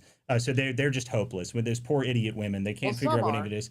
But listen to me, Kay, and you know this is just as well as I do, that any married man in the country said, well, you know, I have no idea where that shit is, but my wife does. That's the answer, really. I mean, every single married man in the country is like, I have no idea where my birth certificate is, but I guarantee you my wife does. She's got it in a drawer, in a folder somewhere. I don't know where it is, but she does. And that's the idea that somehow the women don't know where the stuff is. They're the only ones who know where the stuff is. I mean, this is so stupid. I've never understood this. Well, it's that. I mean, look, it's a pretty misogynist argument for the leftists to be making that we are just incapable of doing this. And then, oh, by the way, I love the racist arguments. That, oh, yes. Oh my goodness, people of color couldn't possibly get a driver's license. Excuse me? Wait a minute. I mean, nothing will ever be as great. Have you ever seen that YouTube video, Kay, of the two guys that did that? They walked around on liberal college campuses, asking a bunch of white liberal kids like, hey, what do you think about why can't black people? It's really racist. You know, they just can't figure out how to get IDs. And then these guys went to Harlem And they were like, "Well, hey, do you I guys know. have IDs?" And they're like, "Oh, yeah. Why the hell wouldn't I have an ID?" And they're Of just, course. I have that video saved in my photo album if you want me to post it in the purple pill. yeah, you can put it Yes. down there. It's worth it. It's one of the greatest videos of all time, to be honest with you. Okay. But anyway, Kay, it's great to see you. You were more than welcome to come on the show any night. You know that, right? Okay. I want to keep moving here, though. You too. Of Am I going course. to see you at CPAC? Yeah, yes, probably. I need to figure that out There we because go. when is that? Is that the 26th? Next week, 25th through the Sunday after. Yeah. I don't know if I'm going to be able Jack to and do I'll that. be invading with Mr. Patrick again. I don't know if I'll be able to make it or not for that. I think I've got something I got to do that week. But I'll be able to figure it out. Anyway, Jay, you got your hand up, buddy. Unless, at least I think you do. So what's happening? Yes, Walter, thank you. Two things. There's not only, we have election season and everyone's still complaining. So it's election season, not just, we have election season now. They go months and it's still we can't do it. We can't, enough. Secondly, and I take this from Jake Novak, mail-in ballots are illegal. They're not anonymous ballots. When you go to vote in person, they make you walk to that booth by yourself. They make sure nobody looks over your shoulder. Nobody gets in your way. Nobody knows who you vote for. Nobody's looking at you when you slip that ballot into the machine or the box. How is that guaranteed at home? I could be the big bad husband threatening my wife to say, no, you're going to vote for Donald Trump or else. Or else. Or I could just take her ballot and throw it in the box, right, Walter? It's not anonymous. Well, listen to me. You just reminded me of one of the funniest campaign ads that they had during the election, the 2024 election. Listen to me. That was the stupidest freaking campaign. Do you guys know what I'm talking about? Do you guys have any idea what I'm talking about? Yes, I was thinking the exact same thing. Oh, Walter. as soon as you The mentioned it, I exact just same started ad. laughing. Like it was the campaign Harris ad. It was the women. Oh, he doesn't have to know. He doesn't have to know that you're going to vote. You're not going to vote for Trump. You can vote for her without telling him. It's like, oh yeah, just lie to your husbands about who you would like. This is the dumbest argument. And I remember watching that, and I was like, wow, this is the left for you. They want you to lie to your husband about what you support and what you care about. Like I mean, to be honest with you, I don't care who you vote for, but the fact that like you would have to have something where you're lying specifically to your spouse about who you're voting for, you have much bigger problems, much bigger problems than who's on the ballot if you're intentionally lying and then keeping those things from each other so that way you can kind of have an argument about it later or not argue about it later. I don't even know what the intention of the ad was. That was a really stupid ad. Really stupid ad. Okay, I need to move some more people here. Unless, Jay, you had more. Well, Continue. Walter, one more thing. Was it as bad as the one with the guys who are really macho saying that it's, they watch the Notebook? Oh, my Lord. You mean white dudes for no. What was this one? This was White the dudes men. White dudes for Harris. That was a really funny one too. But then no, you're thinking of the other one, which was the I'm a man. I raw dog a flight. I eat carburetors for breakfast. Video too, if you want me to post it in the bottom. Yeah, listen, put all this stuff in the bottom. These are great videos. These are classics, people. Classics. I mean, that was one of the worst videos of all time. Frankly, I think that Jay ought to be more concerned if he didn't vote for Trump, given Stock Mom. she would literally lock him out of the house, I think. She looked over my shoulder, Kay, and she said, you better vote for Trump or else. See? That's right. See? Gal after my own heart. Love her. Okay, I need to get some new people on the show here. What is up here, PB? You came up on the show. You are new here. Welcome to the Political Theater. How are you? Good. Thanks for giving me the mic. Yeah, just going to make a quick point, then I'll step off really quick. What Jay and Jared were talking about, I didn't really get Jared's point at all. But perfect example to integrity, voter integrity, election integrity. The mayoral race for Boca Raton, Florida, just got decided by one single vote. That's it. Yep. One vote. So yes, it matters. You don't have to have a major... Go to your city council. Go to your city council and sweat it out. That's not what I'm saying. I'm just saying. What? You're saying a couple votes might slip through. It's not a big deal. Yeah, it's a big deal. Just that race got decided by one single vote. So yes, it matters. Yeah. How is that a federal issue, sir? What? Okay. Jared, This is where things Is that go. a serious question, Jared? Listen to me. I saw someone pee on a No, car. listen to me, Jared. I let you come up on the show, and I let you have as much airtime as you normally want, and I'll let you talk.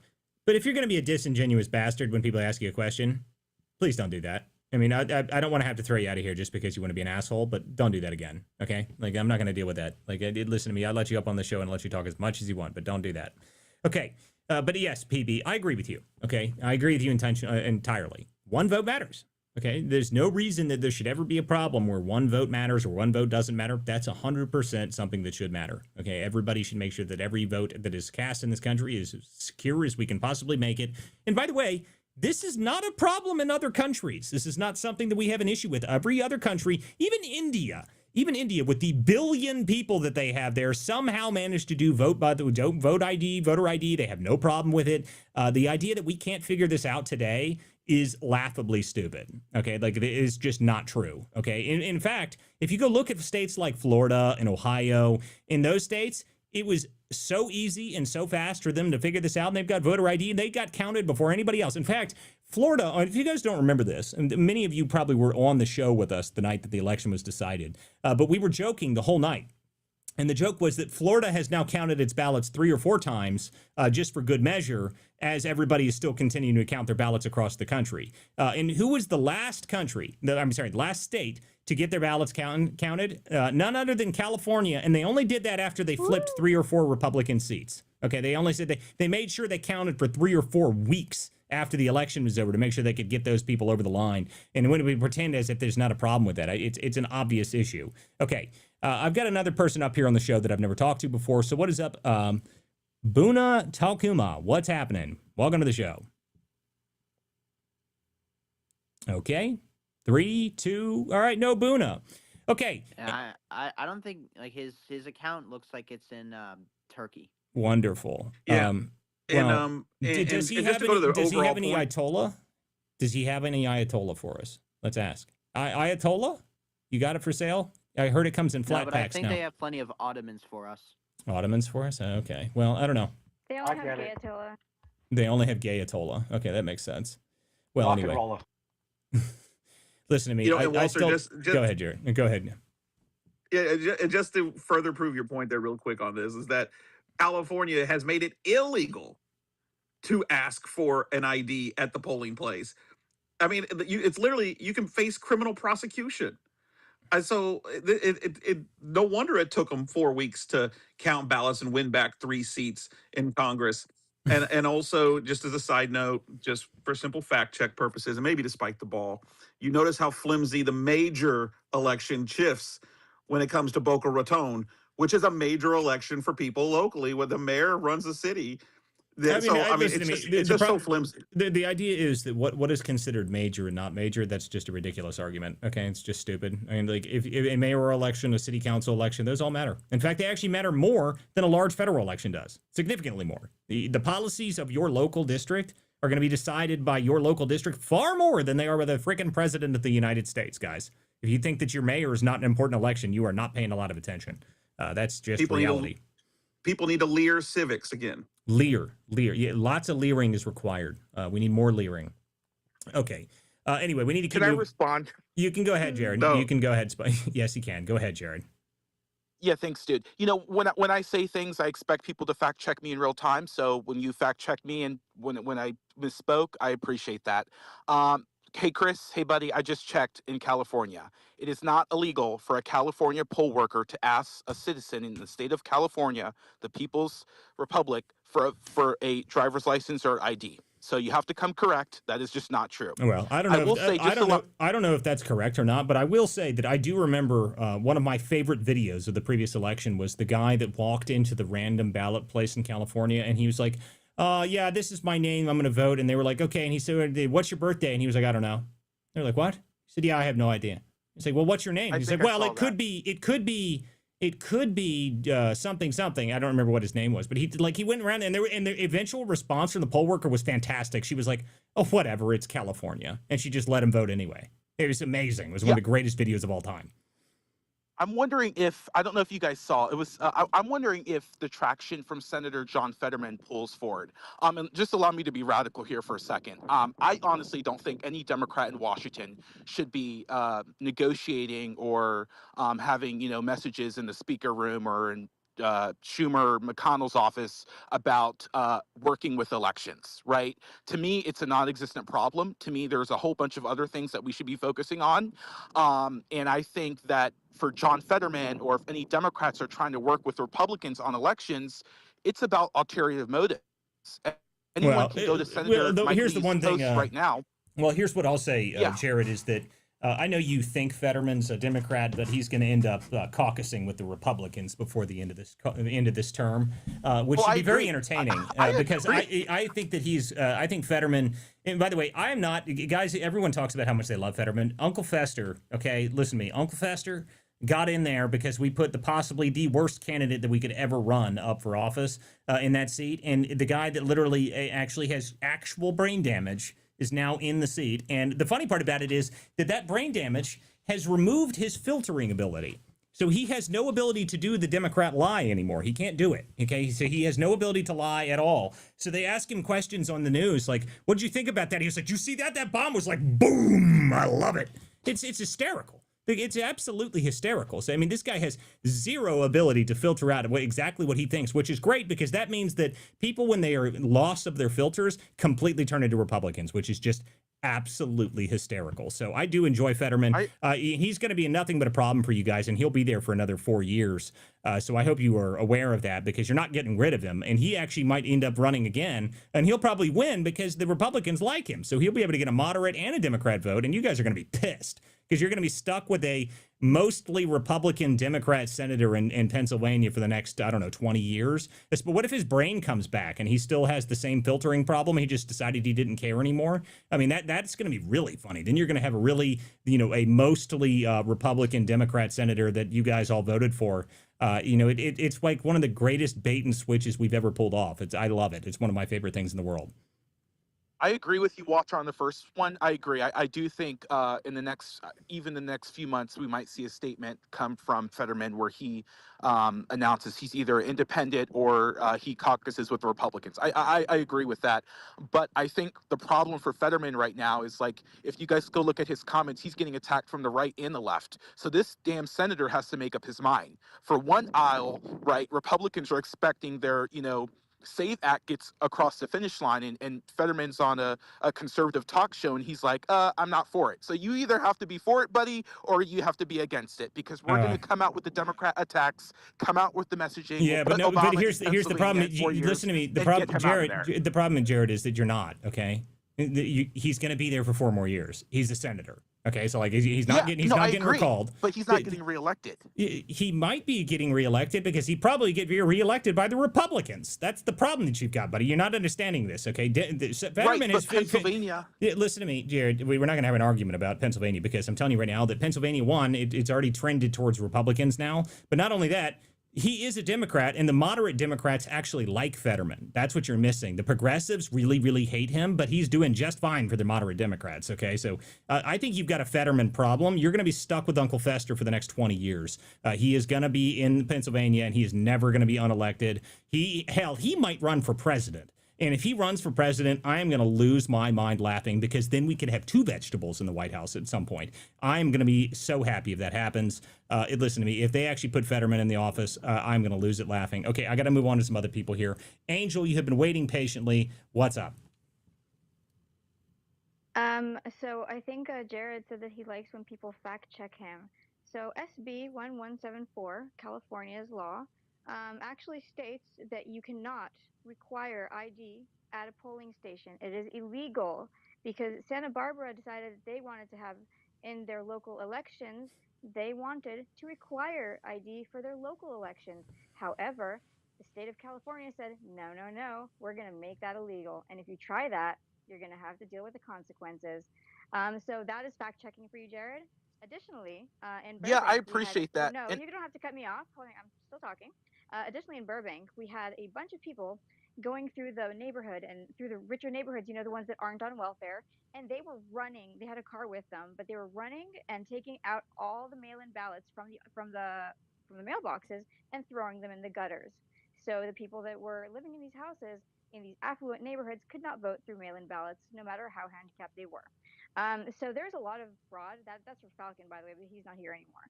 And also, I think Kamala voted in a few states where you don't need ID. So I think that's also proof positive of some kind of something weird because she somehow managed to get through all those, but not through the other ones that do require ID. Thank you. Yes. Okay. Yeah, Walter, can you? I actually looked it up. but can you come back in 5 minutes? Because either you're right or I'm wrong. And Listen, we both can't listen be to me. right. So, We so, both so can't I, be right. listen. So hold on here. One, Angel lives in California. Okay, so like she lives in California. She lives in LA, so she knows. Okay, so she actually knows these things, and I actually believe that if anybody actually knows the California laws, it's probably her in this room out of anybody here. So you can go look it up. I'm not going to, because personally I don't care, because California sucks. I mean, I have no interest in California at all. I feel so bad for anybody that even lives in that hellhole. Like, it is an unfortunate thing for you. I think everyone should flee the state, and we should separate it on the San Andreas fault line and push it into the ocean, and then we can just give it to the Chinese because they own it anyway. Anyway, okay, so let's go over here to. All right, Kay, let's go here. Lex Luthor had it right, Walter. Lex Luthor had it right. Listen to me. No one likes my ideas when they finally hear the full of them. Okay, Kay, let's go ahead. Oh, I'm a native Californian, but I got the hell out as fast as I could. That's because you're smart, Kay. That's because you're smart. Angel's going to leave too. She How just hasn't dare figured it you? out yet. Angel hasn't left yet. Angel's gotta save California. Here's the thing about Fetterman. I don't think he's going to change parties. I honestly don't. And if you look back at his history, it's pretty clear.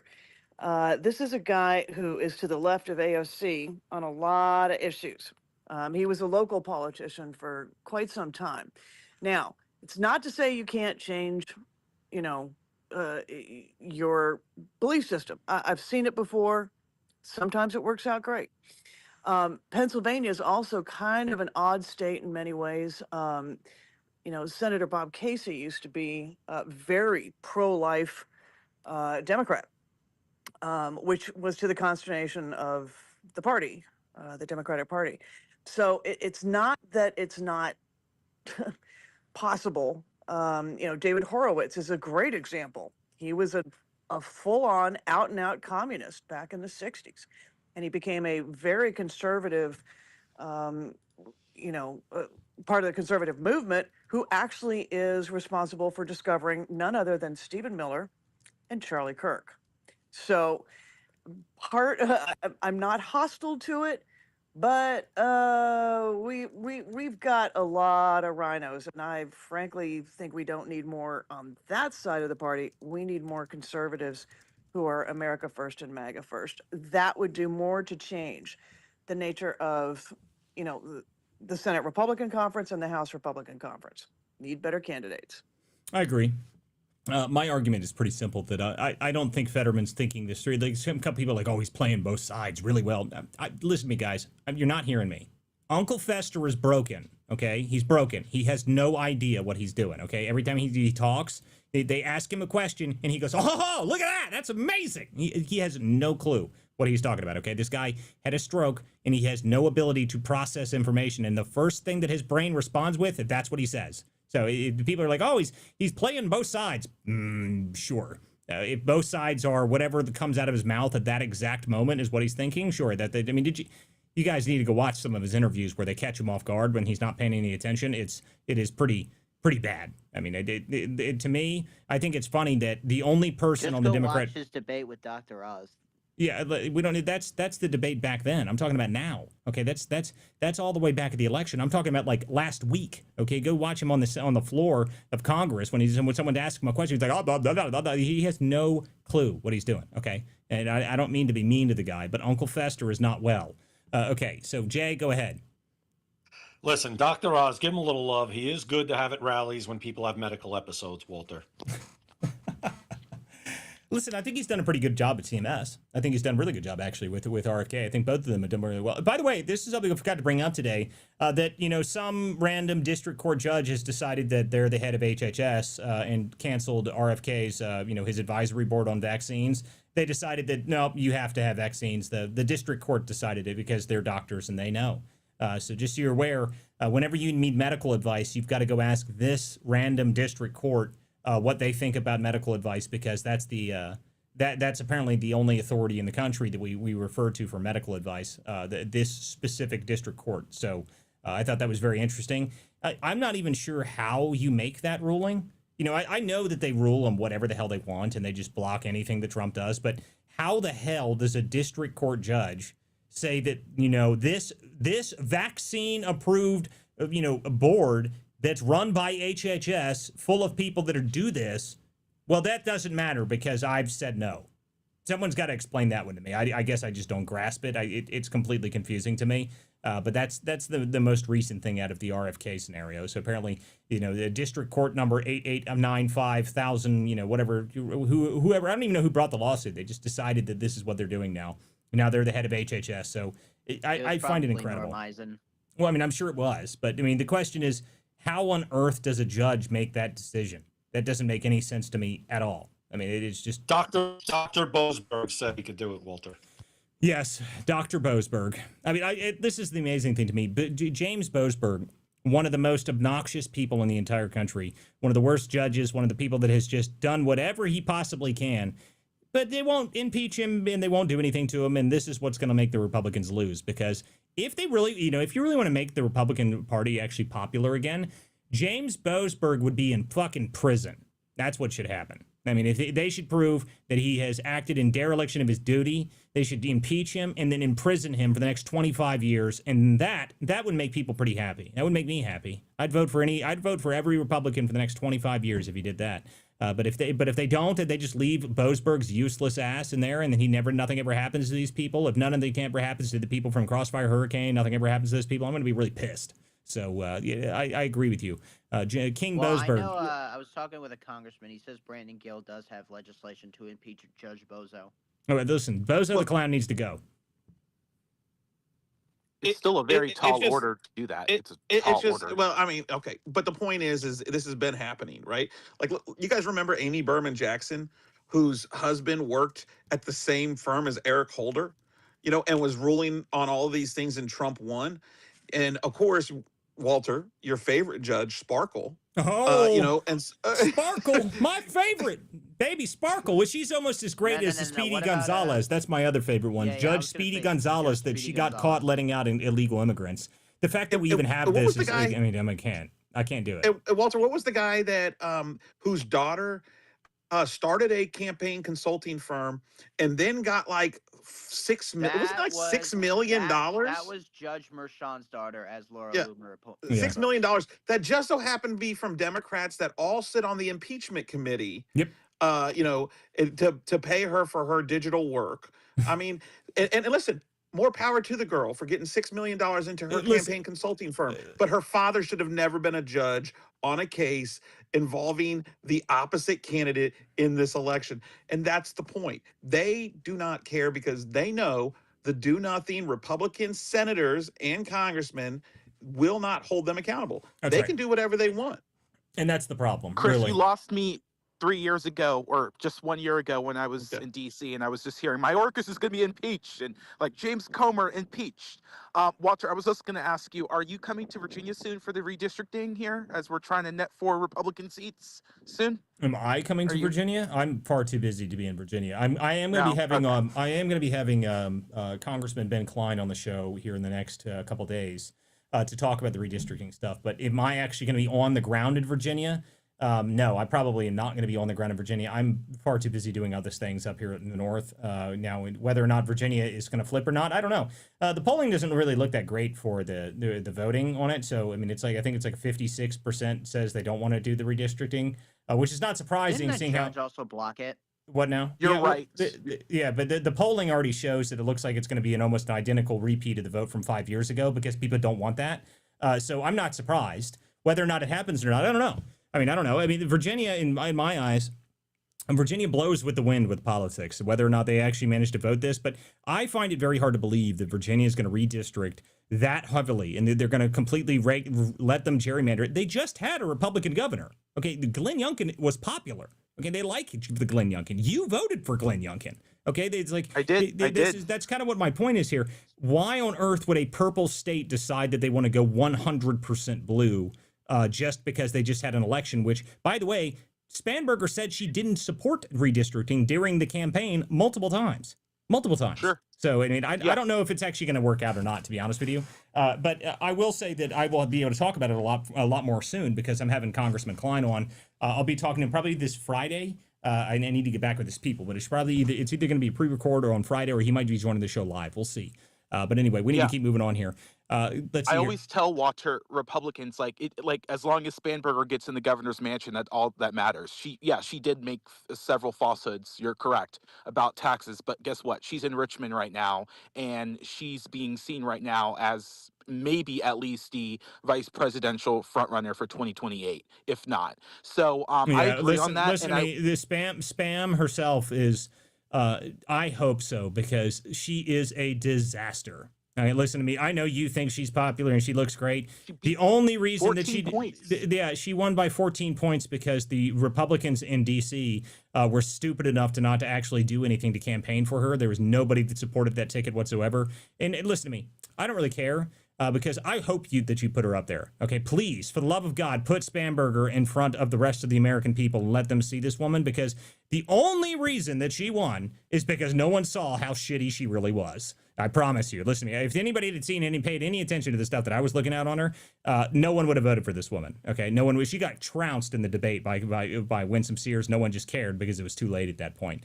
She got absolutely slapped around. It was the funniest thing in the world. Put her on a stage and have her debate somebody. That would have just been amazing to me. Okay, I need to go around here real quick. So Chris, Kay, Jay, if you guys have anything else you want to say before we shut down this evening. Yeah, I never called for Mayorkas's impeachment. I actually called for his prosecution, and he still should be prosecuted, along with Anthony Fauci. We're going to keep it right there. But the point is I just wanted to clear the record there. And, Walter, it would be wild to have her as a nominee on stage.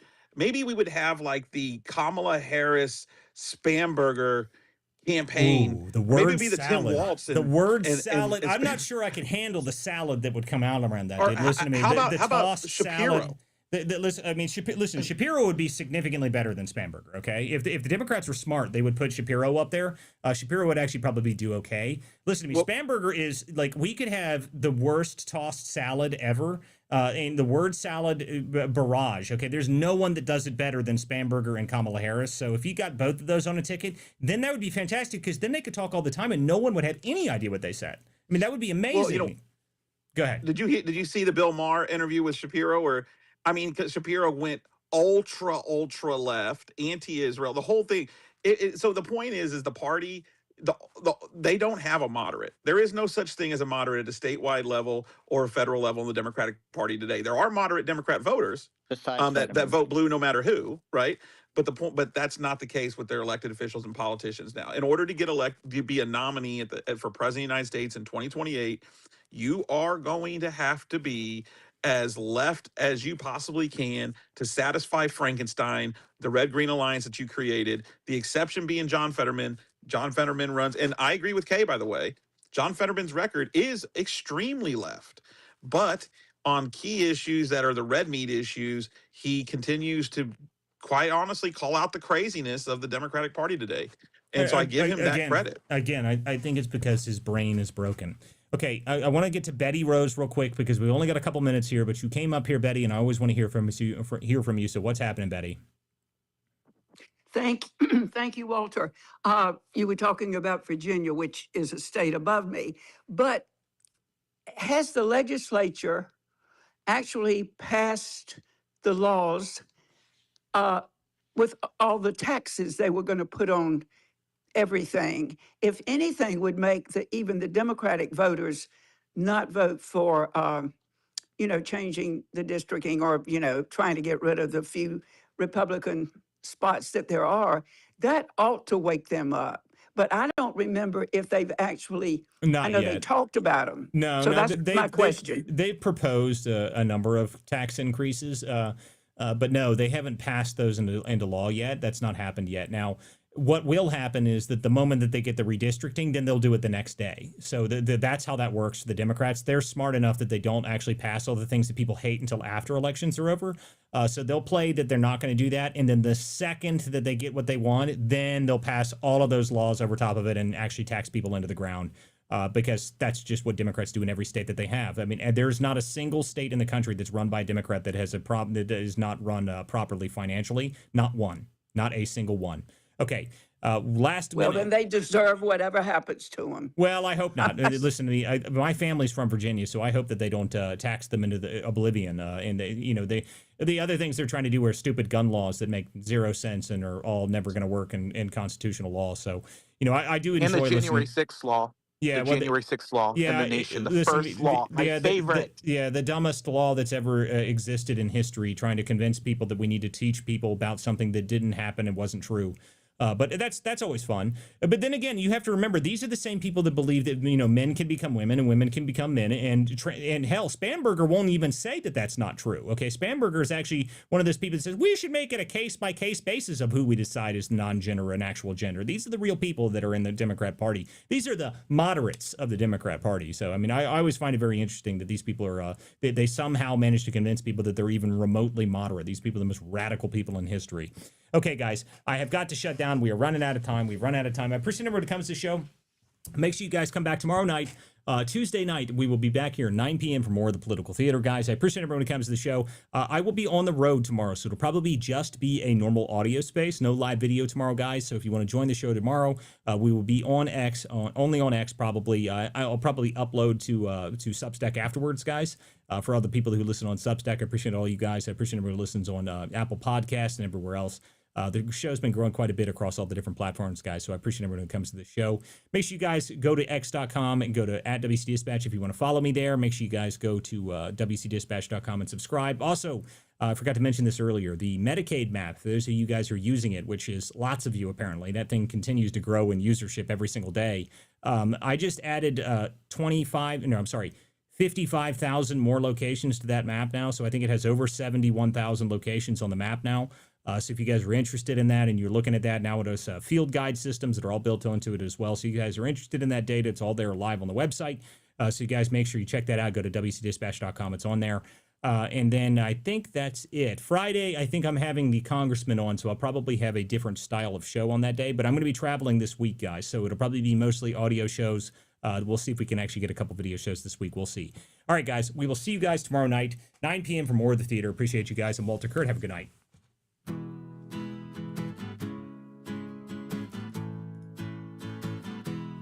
Some folks are born with a liberty spark, their hearts beat red, white, and blue. When the anchors sneer and the cameras bark, they turn the lens right back at you. Truth bound, ain't for sale, ain't for sale. We're not the party line sons, no, it ain't for sale, ain't for sale. We're the vigilant ones, so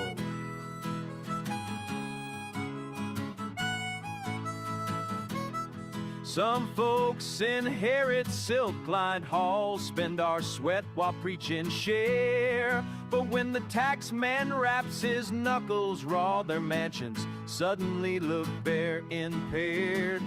Ain't for sale, ain't for sale. We're not their banker-raised hairs, no. Ain't for sale, ain't for sale. We're the vigilant ones, so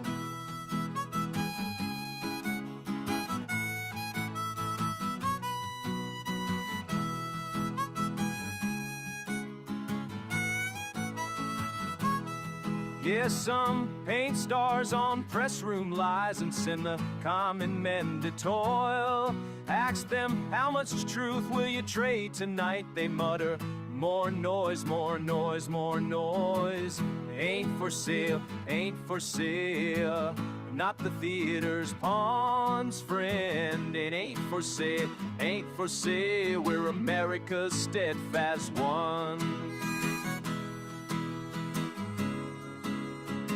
No, we won't be spun.